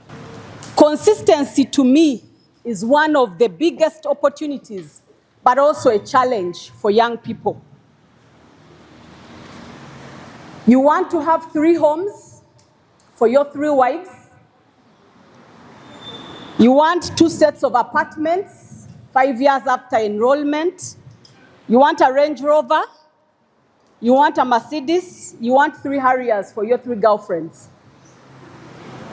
You want to do your hijab every 3 years. You want an Umrah twice a year. You want to have a farm. You're in 3 circles. Can we add to that list? What else do you want? Not 2 husbands. Okay, you want to dress well. You want to wear suits that cost 2 million and hijabs that cost 1 million, right? You want a vacation in the Bahamas. There are so many things we can add to this list. In short, you're competing with Counsel Salim Makera, who's making 30 years, and you're competing with the senior counsel, Musa Kabega. I know his potential. I'm one of his lawyers, so I know his worth. But please don't accost him on the way. One of the challenges that we need to take advantage of, young lawyers, is the issue of consistency in whatever you do. What we are doing today is averaging. We are average. Average lawyer, average land broker, average everything we're averaging. Even in our healthcare, we're averaging. When I left law school, I wanted to be an international lawyer. I wanted to work in the UN. I wanted to do big things as a diplomat. I came back from my master's. I had a job at Mackay University to teach. I looked at the building. Some of you might have known how our offices were, the old ones. I said, me with my master's degree, am I going to sit here? And then actually, I taught a bit, and then I went to my professor, then the dean, Professor Sylvia Tamale, and I applied for a short stint in the UN in Liberia. I stayed there for 8 months. It was 2008, it was coming from war. There was no running water, there was no electricity. I was earning a lot of money then, but I had left at home a new husband and a 3-year-old daughter. When I came back in December, I decided not to go back. They actually had to ship my things to me back in Uganda. Because I thought to myself, what is my goal? What do I want? I want to be a UN lawyer, but I want to be a mother, but I want to be a good wife, but I want to be a good this, I want to be a good daughter. I'm a firstborn girl. So I take a lot of weight on my shoulders. My father is looking at me, I have an elderly mother. There is a lot that, that you're carrying. But you can't do all this if you don't set a goal. What is it you want? So I sat down with myself in a meeting and I said, Zahara, be realistic, set a realistic goal. You have a job in Makerere University, it doesn't pay much, but will it give you some of the things that you want? You want stability. Ladies and gentlemen, let's come down from here. All of us had big goals when we did law. Let's not lose them. You can still pursue them. I believe that right now, I can still join the UN at a very high level. With the sanctioning of my government. But now I have my youngest child is 20 years old. And my husband, I can either carry him along, or if he doesn't, I can leave him for a helper. Right? And it is okay, because after all these years of marriage, as a Muslim woman, I can compromise. But let us put first things first. Set a goal. Define your purpose. And when you define your purpose, set milestones that are achievable. I want to be a leading practitioner. What do you have to do? Go and work with Council Salim Makera for 5 years. And when you are with Council Makera, be present in that moment. Work. Okay? Learn. So that after 5 years, you have learned as much as you can. But people offer you a desk, and instead you're running around, you're doing this, you're doing that. Yes, I know we have to survive, but there are no shortcuts to excellence. There are no shortcuts, colleagues. Otherwise, what we end up doing is averaging. Are we together? We are just averaging in life. You can't average with your partner, you can't average with your children, you can't average with your job. You have to set a purpose and say, this is what I'm set out to do. Because we can't achieve it all. Yes, and side hustles are okay. You can do a bit of that, which is within manageable limits. For me as an academic, one thing that has helped me so much is to work with a routine. You have to have certainty and predictability. Because for us, we work through a structure of promotions. Every year, I have to publish at least 1 or 2 articles. Because every 3 years, I come up for promotion. When we did the research awards at Makerere University early this year, I was the only one from the law school who got an award because of consistency. And that doesn't mean by the way that I'm the best writer. At the School of Law, we have excellent writers. You have read some of their work. But I remember talking to my mentor, Professor Loko Nyango, and he said, Zahara, you only get better at writing by writing more. Write, they reject to publish. You write again, give me, and I review. Go to Sylvia, identify a mentor, and keep doing. There is no shortcut to consistency.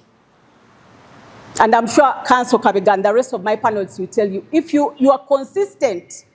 For example, for the last 2 years, I have been the MC for the graduation ceremony of Makerere University.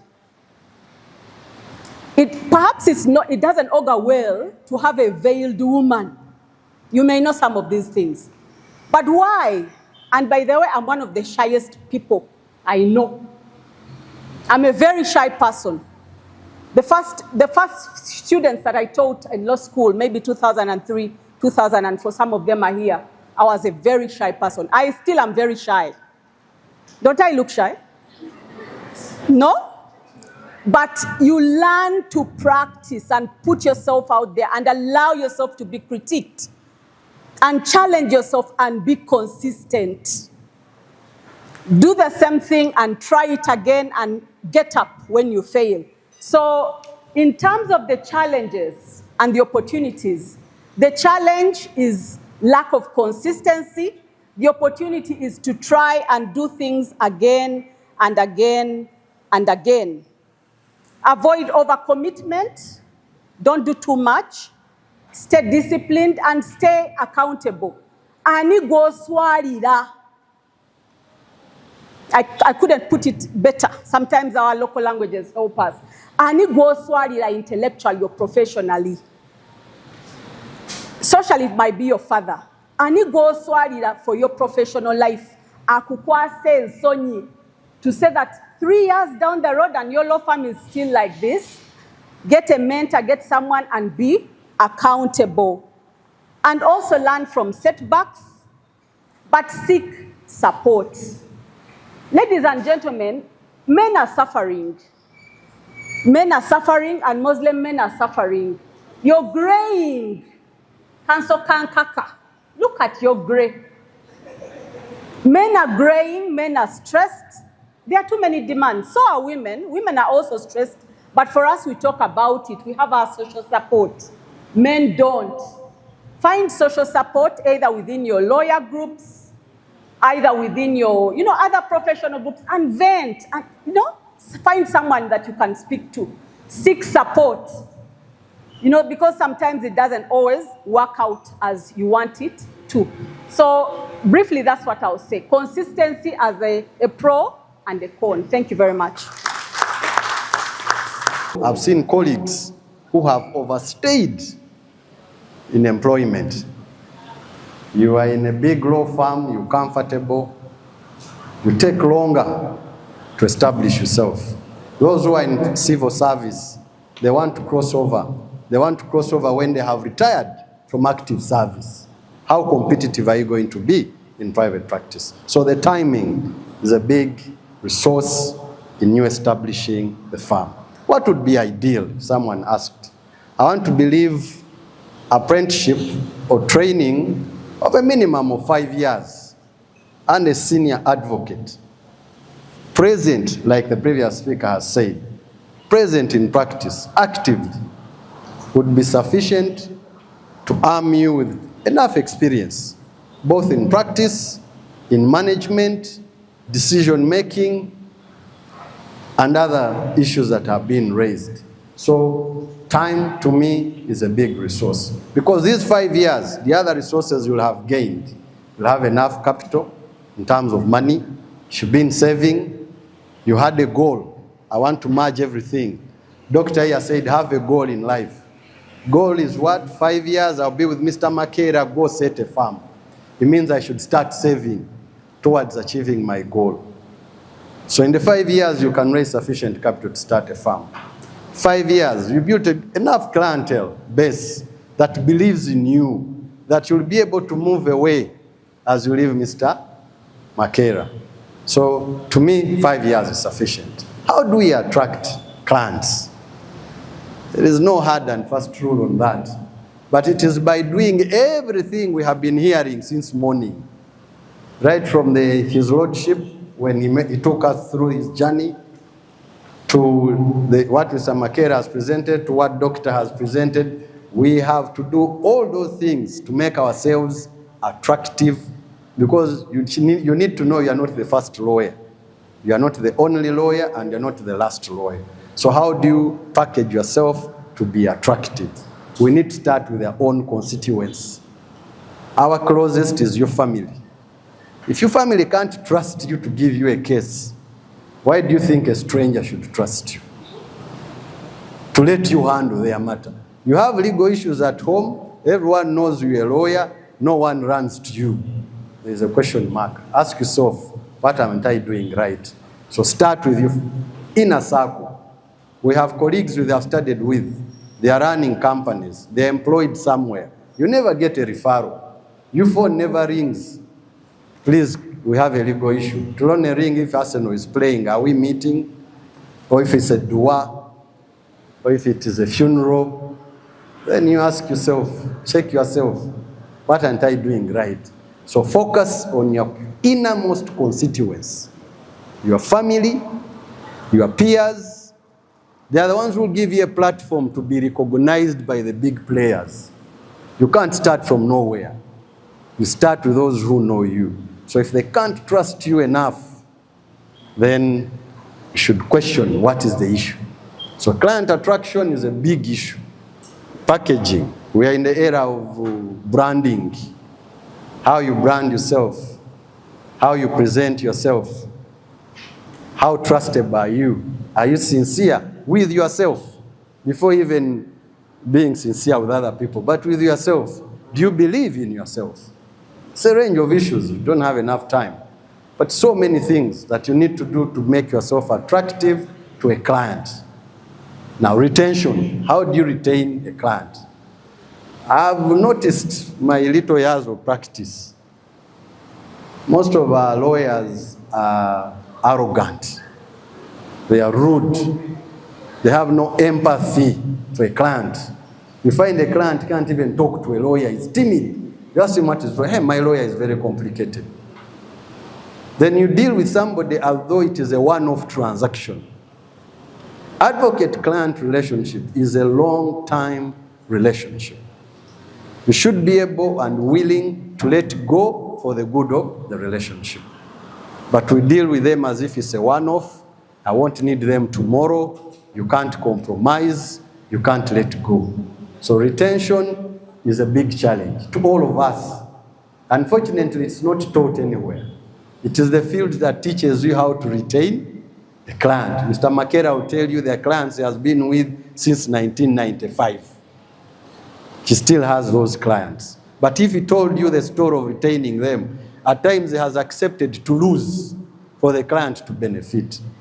You negotiated the deal, you expected this much, it didn't come. But the client wants his money. Do you insist? I see young lawyers arguing with clients. We agreed I'm taking 10%, but you didn't get the 100 you had promised.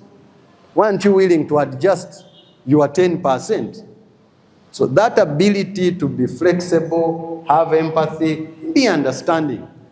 This client, this transaction you are with is not the last one. We don't do advertising. I hope you know that. It's illegal to tout and advertise. It is these clients who are our marketeers. They make referrals.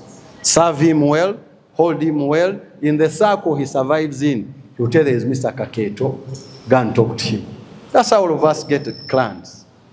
And then there's mutual respect. Mr. Salim here will be conflicted in a matter. He will look around himself and say, who do I bring on board? Say, Mr. Kavega, come and help me in this matter. I'm attracting a client because I have a good relationship with a senior advocate, my colleague. So it is important that we package ourselves in such a manner we are attractive. The things that have been said by all the previous speakers, I can't summarize them. Put together, make us attractive. Put into practice, help us retain clients. With your words, I thank you very much. Thank you, Councillor Kavega. Councillor Kavega was the first person to arrive today at exactly 7:46. Yes. So we After Subi, I just came. the next question is for both Councillor Machima and Senior Platinum Midwa. Muslims have not been made in terms of numbers when it comes to recruitment in government agencies and sometimes government departments.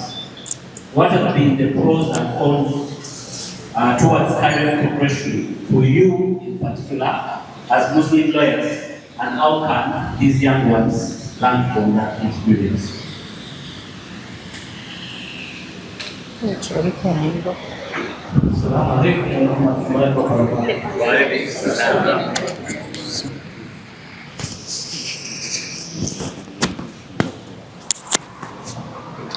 My name is Mulindwa Badru. I'm a principal assistant DPP working with the Office of the Director of Public Prosecutions. I joined the Office of the DPP in 2002 as a state attorney. Later rose to principal senior state attorney, then senior principal state attorney, senior assistant DPP, and now principal assistant DPP. And by the time I joined, I think we were very few Muslims actually in the directorate. People, as he has said, used to shun the office of the DPP.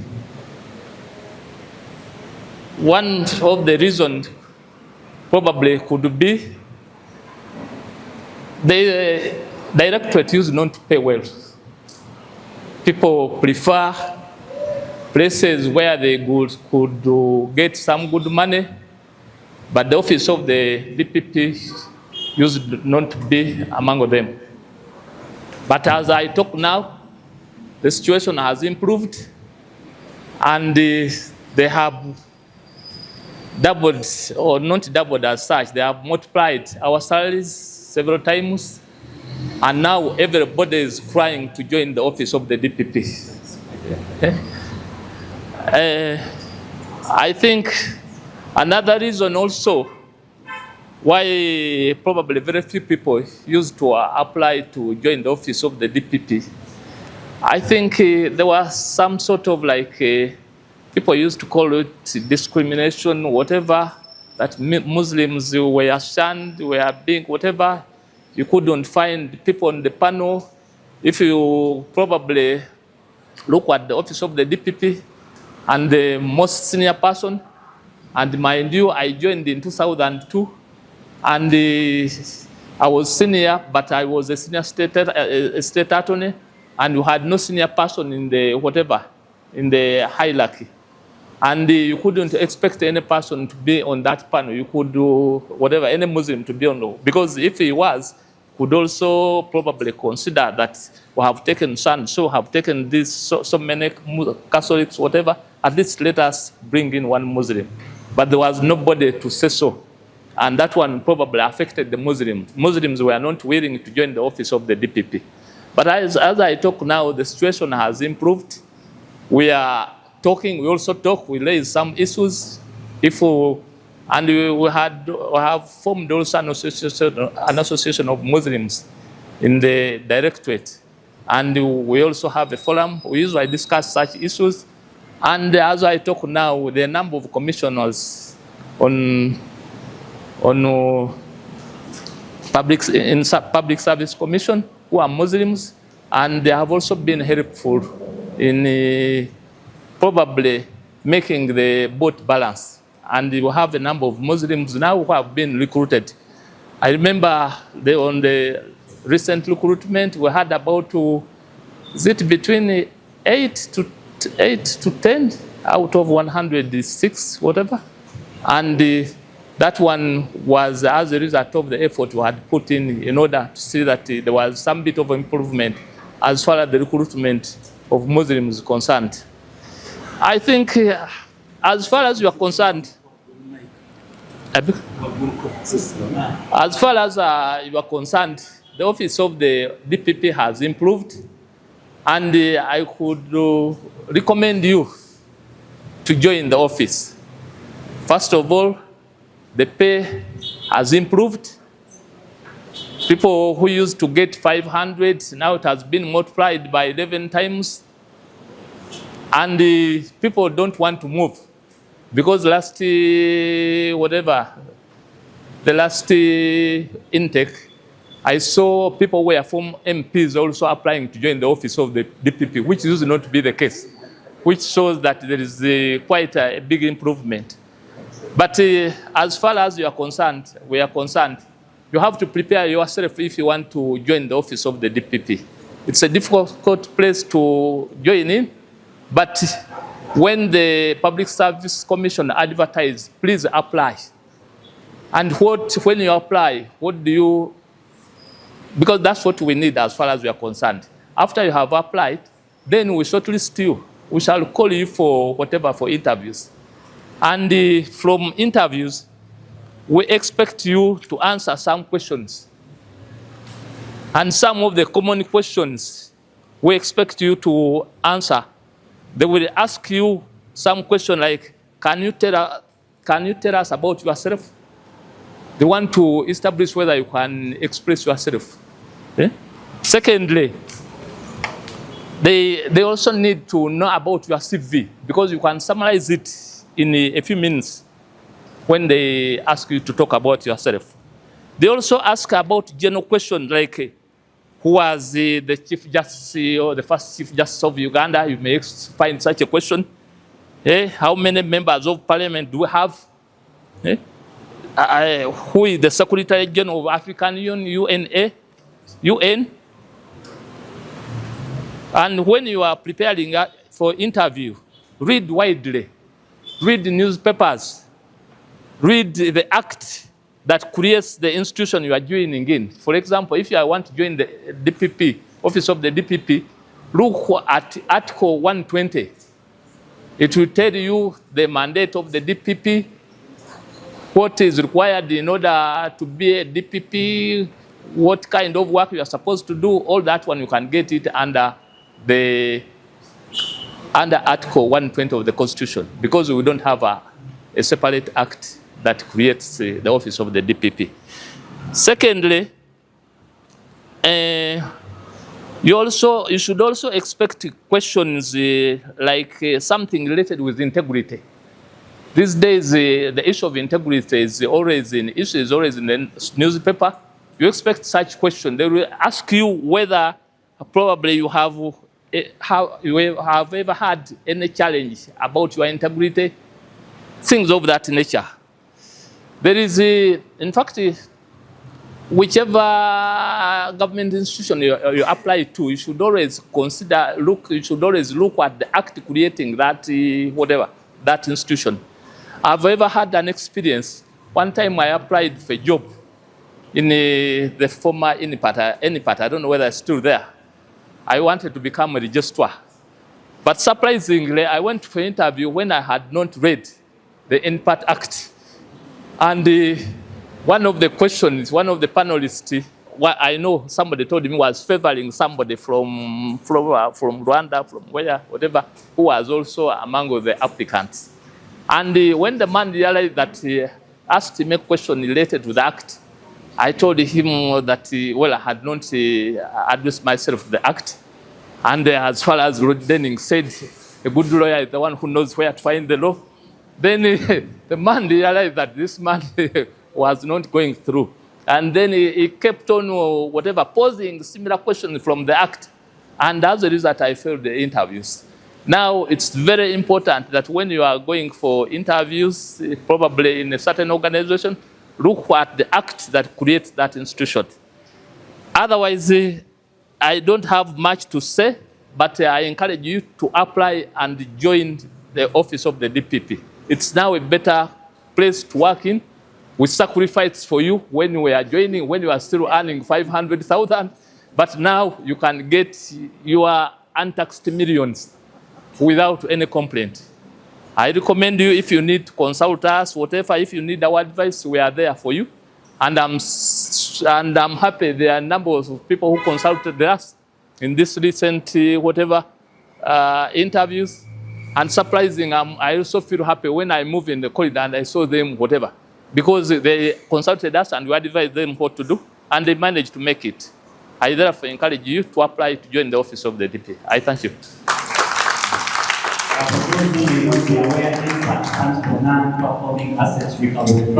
And I can comfortably say for all those 14 years, I have been the only Muslim lawyer in the legal department. Yes, Muslim female lawyer in the legal department. We do have about 3 other Muslim male lawyers, and I've still been there for that period. But taking up from where my colleague from DPP has just ended, please apply. The chance is in applying. You can never know whether you'll get in if you never apply. Of course, there are rumors, or you are a Jabasosola, there is this, you won't get in, but you'll get in. No one held my hand. I applied, and alhamdulillah, I got in. Just like other people. Yes, of course, other people may be handheld, but apply. Currently, just by a show of hands, URA is has advertised to recruit over 400 officers. How many in this room have applied? One.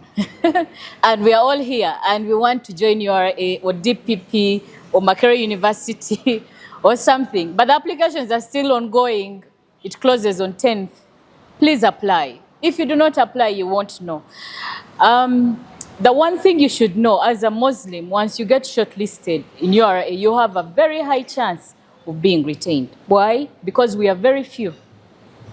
Because of your numbers, of our numbers, there is, at least you, even if you're not that good, you will go through by the fact that you're Muslim, because they would need the numbers, but no one applies. I'll give you another example. When we were, sometimes I sit on the shortlisting panel for the legal department, but when we were taking in clerkship students, and we were on that panel looking at, applications, I was specifically asked, do you have anyone you want us to consider? 3 people, none of them were Muslims.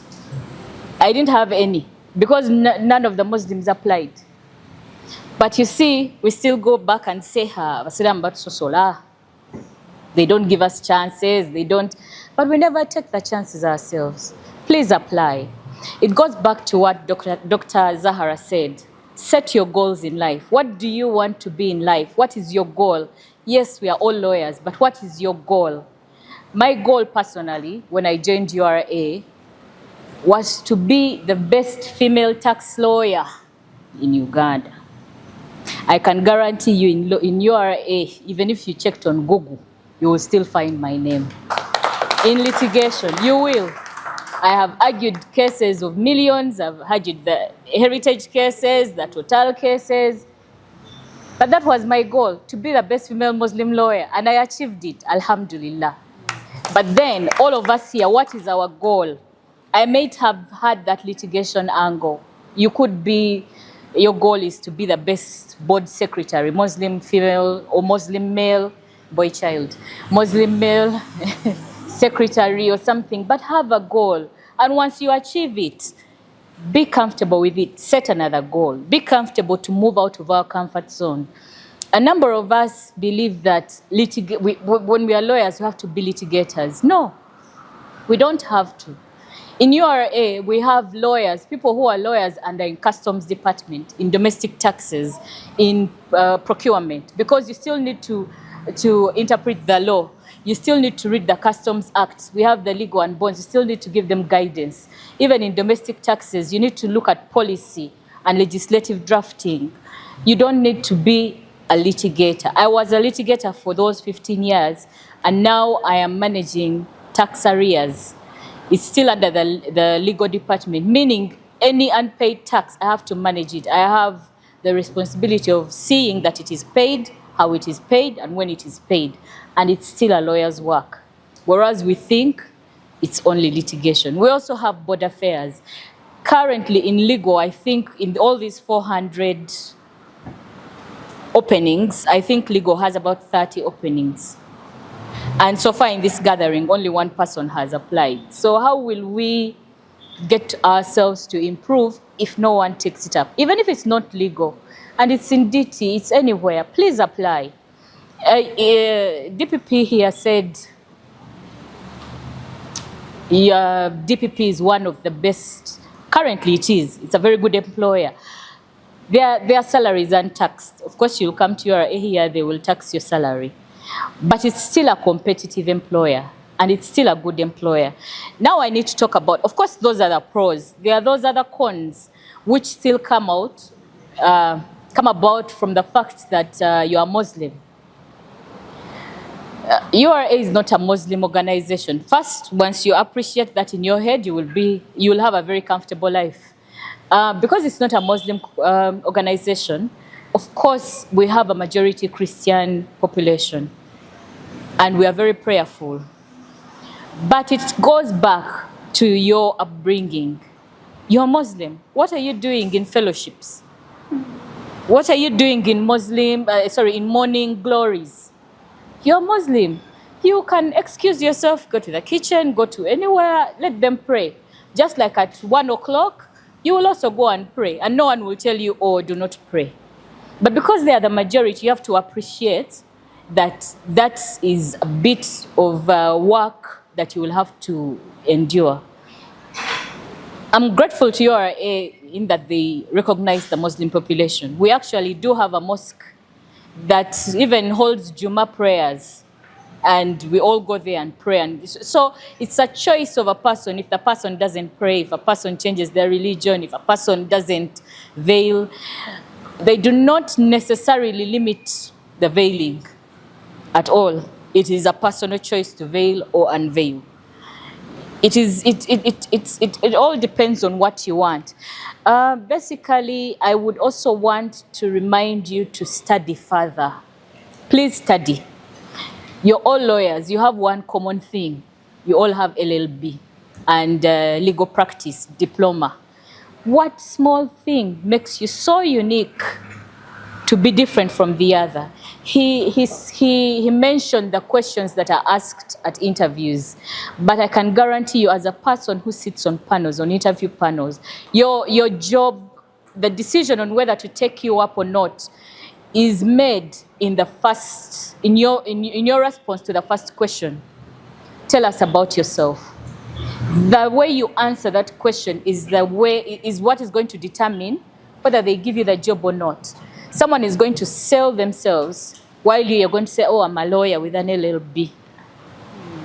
But then someone will tell you, oh, I've done this, I held this, I was even a class monitor in this. The Bazungu can sell themselves and tell you I was a pencil sharpener in my class. And that will show you that he held a responsibility in some other area. But when you just come and say I have LLB and diploma in legal practice, so what? So do 10 other million people. But if you come and say I have a master's in this, or I have an added advantage in this, or exposure in this, that would give you an added advantage. So please study further. Then finally, my takeaway, something that you should take away from here is settle in one place. We have the tendency of saying, oh, DPP has applied, I ran to DPP. 1 year down the road, state attorneys, the judiciary applies, I run to judiciary. Then while I'm in judiciary, I hear URA, they've doubled their salary, I run to URA. So in 3 years, I've worked in 3 different places, but with no experience. So we need to settle, at least work 5 years, like Council Kabega said. 5 years, you'd have that experience, you'd have that clientele, you'd have that knowledge, and then go elsewhere. But please don't move from place to place. Kindly settle in one place. And with that, I think I will stop here because of time.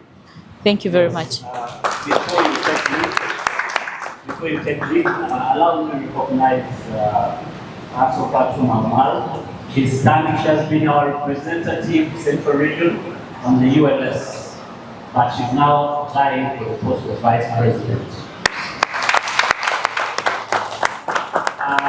I am going to ask the panelists to give us that one thing they would want to leave the young lawyers with. What is the one package you would want to give the parting shot? If they are to go away from here, what is that one thing they can take away? It is broad, it does not necessarily have to be related to your practice. That one thing that you can package for them. Thank you very much. In reverse order, so Council Majuma, then Council Batu, then Kabega, and then finally Dr. Zara. Thank you very much, Council. My parting shot, that one thing I would want you to take away is always consult. You're not the best at everything. Even wagulu mumanyi waliwo mumanyi. Always consult at anything and everything, not just the legal profession and what. Back to the other point of advertising, where I'm sitting, our office still needs officers, but I have seen a number of people from the Christian faith come to ask us about, oh, I'm going to apply for this job, ABC, tell me about it, what does it entail? Whereas we haven't done that. Even if it's not legal, go and consult. If you're doing a case on business, something, go to Oman, ask them about manufacturers, consult. you're not the best at everything. Thank you. Assalamu alaikum wa rahmatullahi wa barakatuh. Am I audible enough? Alhamdulillah, we thank Allah for the gift of Islam. We thank Allah for the two mighty gifts in Uganda. We are Muslims and then we are lawyers, right? We are the land friends and also we have Shahada. Isn't that beautiful? So Alhamdulillah for that. It's a big one. There are many people who have lots of achievements, but they lack the Shahada. So we should consider ourselves proud for that. Just 2 seconds to say Alhamdulillah. Alhamdulillah. Okay. My topic today is balancing faith and legal career, how to stay spiritually grounded in a demanding profession. I think I would start with how to stay spiritually grounded and what it requires you to do. There are things you can't compromise about your religion, and those should be on your fingertips before you make any decision, right? Things like shirk, at least we know. Things like Shahada, we know we cannot trade our religion for anything. We cannot trade our religion even for the best of jobs in Uganda or in the world. So we should know those basic things about religion that we cannot trade for anything, not even for our profession. Then let us respect the legal principles. We subscribe to the law and we know it, right? Let's adhere to legal ethics and principles, even if we see that they are seemingly in conflict with our faith. Most of them are not actually in conflict with our faith. It is just perhaps our lack of knowledge that we are thinking about, that we think of it like that. We are not in Saudi Arabia, so we shall respect the constitution and what it says. If you notice, most of those laws, most of the principles, most of the statutes and all that, they are about justice, they are about fairness, they are about humanity and all that. So we should have at the back of our minds that these are the legal principles that we subscribe to. Even if the Contracts Act says something and religion says it, you're not going to quote a verse in the Quran. You're going to quote the Contracts Act because that is what you subscribe to. All right?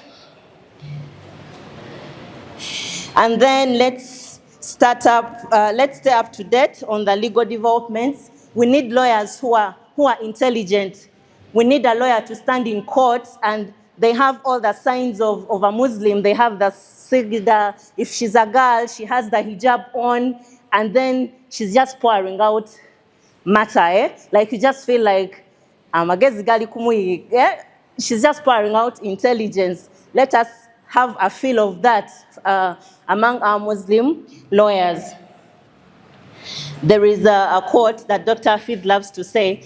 It says, "Anta ala thughratin min thugari al-Islam, fala yutayanna al-Islamu min qibalik." It says you are guarding an entry point through which Islam can be attacked. So do not let Islam be attacked from the door that you're guarding. We don't want you to be the reason they say Muslims are dull.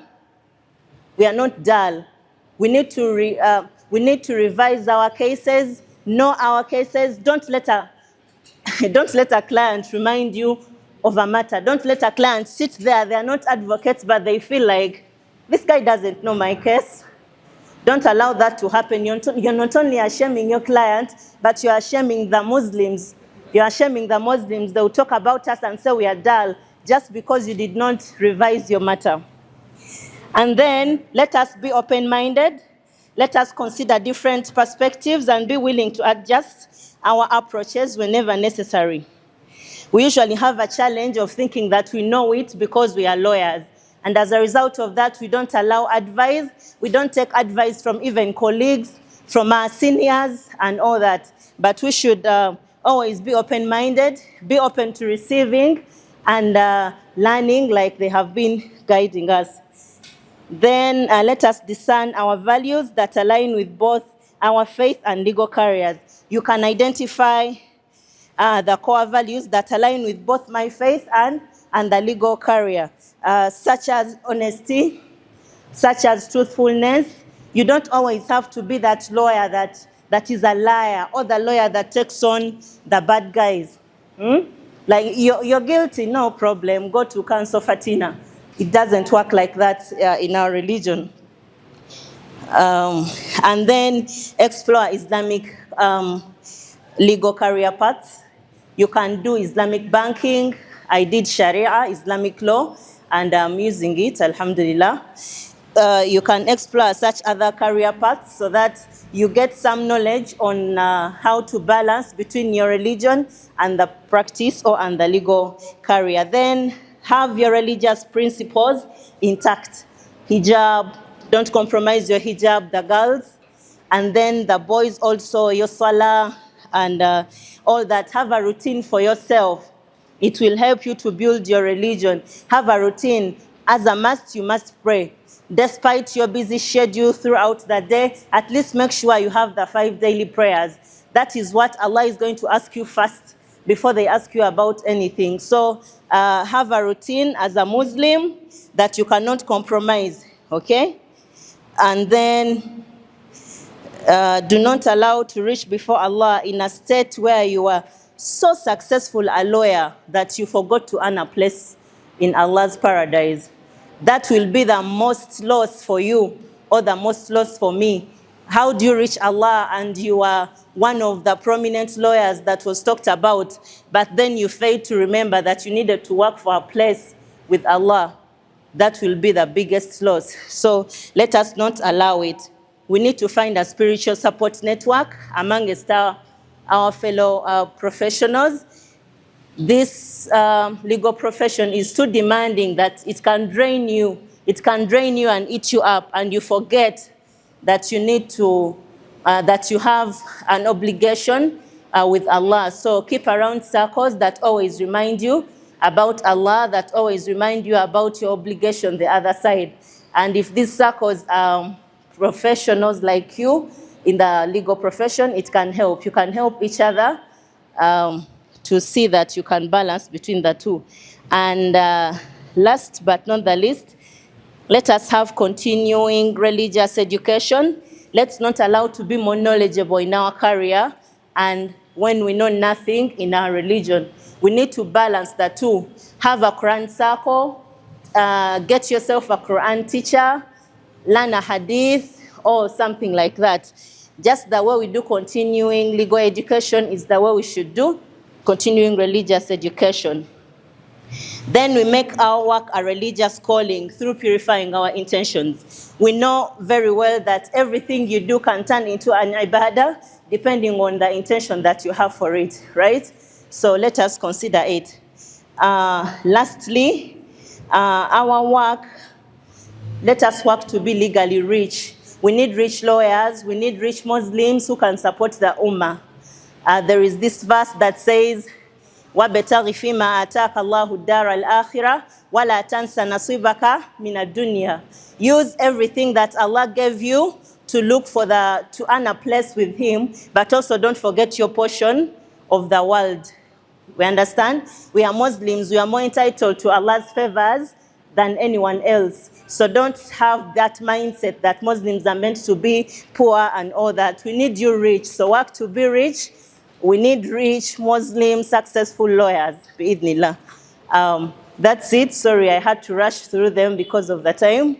My name is Fatina Nachitende. I work with Kafir and Company Advocates. I work with Uganda Technology and Management University. I'm also a Quran and a religious teacher, and I'm a legal officer for a few companies.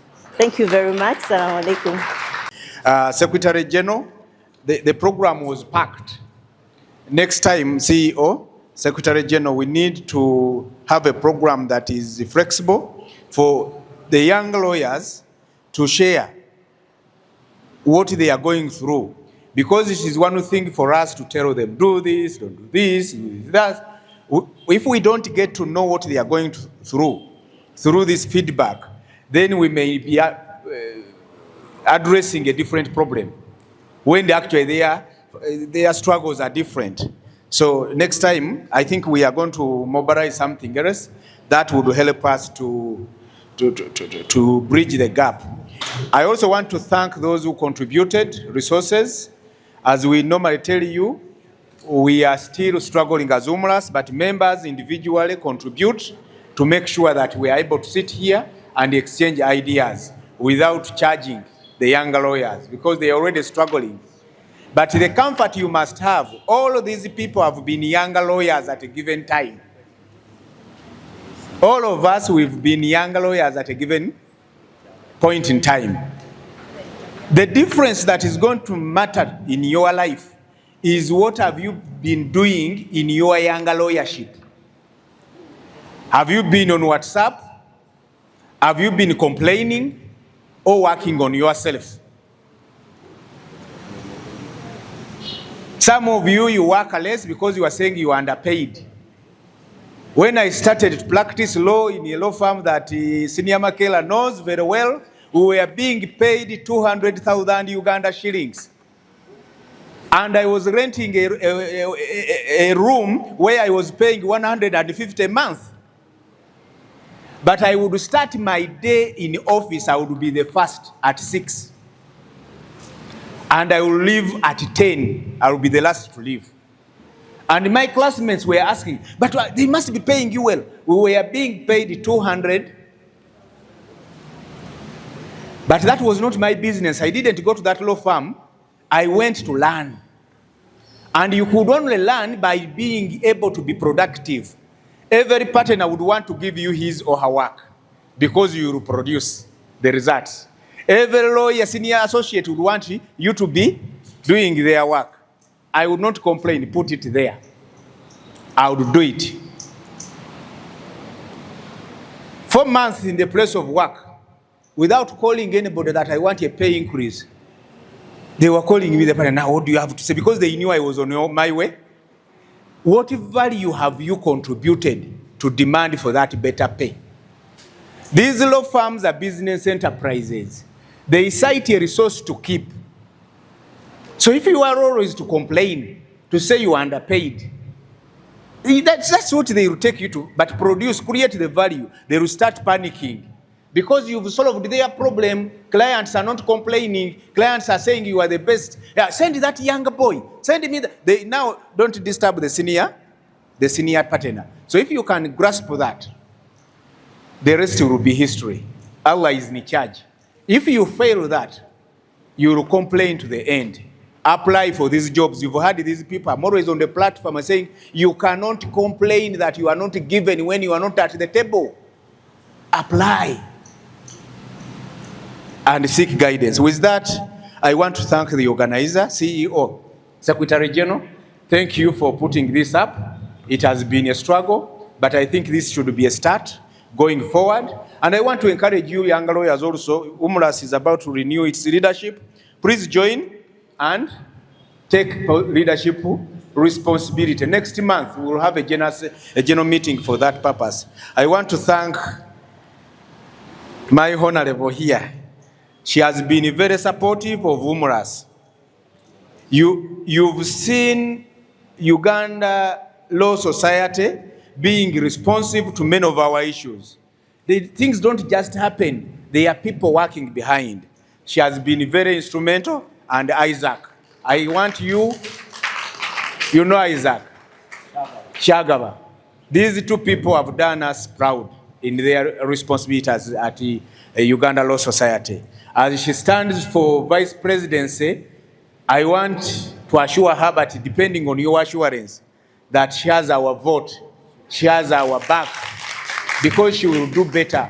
When you have your people in places, certain things are discussed, and when they are discussed, you know they will pay attention to our interest. Please be ready to vote them, and we will be able to build a strong and resilient community of Muslim lawyers and Uganda Muslim Lawyers Association. With that, I want to thank you for listening to me. I want to thank Allah for enabling us to go through this, and thank the Secretary General and the CEO for leading us this far. And thank you all for giving us your time. Assalamu alaikum wa rahmatullahi wa barakatuh. I practice with K&K, known as Chwankan Karujiri Advocates. I sit at Kololo. I've been invited to just give a closing prayer, and so I will. But I wanted us to remind ourselves of a verse in Surah Al-Jumu'ah. Today is a Friday. There's a verse in Surah Al-Jumu'ah which is about the Friday prayer, and it is verse number 9, where Allah says, you go and look for it and read, you are knowledgeable enough. But Allah was commanding us that Ya ayyuhalladhina amanu idha nudiya lis-salati min yawmil jum'ah fas'au ila dhikrillahi wa dharul bay' dhalikum khairul lakum in kuntum ta'lamun. Allah was telling us that when adhan is made, when a call is made for this Jummah prayer on a Friday, leave everything you are doing, including a seminar or conference. Wadharul bay', leave trade. You are here, you want to advance your careers. I can see many young lawyers. Leave it. Wadharul bay', leave everything you are doing, leave trade, leave your professions, leave court. Eh? But we don't have time, we shall explain. You have to understand the Quran and the language of Allah Ta'ala. But I'm interested in the command. He says, وَذَرُوا الْبَيْعَ فَاسْعَوْا إِلَىٰ ذِكْرِ اللَّهِ. فَاسْعَوْا. Rush. Hurry up. So guys, let's go to the mosque. Yes, my seer said fasting. Be fasting going for the Jummah prayer. So I will end my remarks here and request you to always abide by the Quran and the commands of Allah on a Jummah like this one. Don't proceed with anything. Rush to the mosque. Assalamu alaikum wa rahmatullahi wa barakatuh. Bismillahir Rahmanir Rahim. Wal asr innal insana lafi khusr illa alladhina amanu wa amilus salihat wa tawasaw bil haqq wa tawasaw bis sabr. Assalamu alaikum wa barakatuh. Wa alaikum assalam wa rahmatullahi. There is a mosque at Africana. We thought we'd get a little bit earlier and we slope there. We still can. Then we have our AGM coming up next month, and then the dinner a month after. Are you looking for a school that makes your dreams come true? Then look no further than Tamayus International Schools. Tamayus Junior School in Uganda and Tamayus International Academy in Rwanda. Tamayus International Academy is a day and boarding school located in Musanze and offering a Cambridge International program. Surrounded by a cool, beautiful environment, founded on Islamic values, though it warmly welcomes all religions across the globe. Tamayus International Academy aims at producing practically skilled learners with academic knowledge, morally understanding, and socially skilled who are ready to compete internationally. Join us today at Tamayus International Academy. We make your child's dream a reality.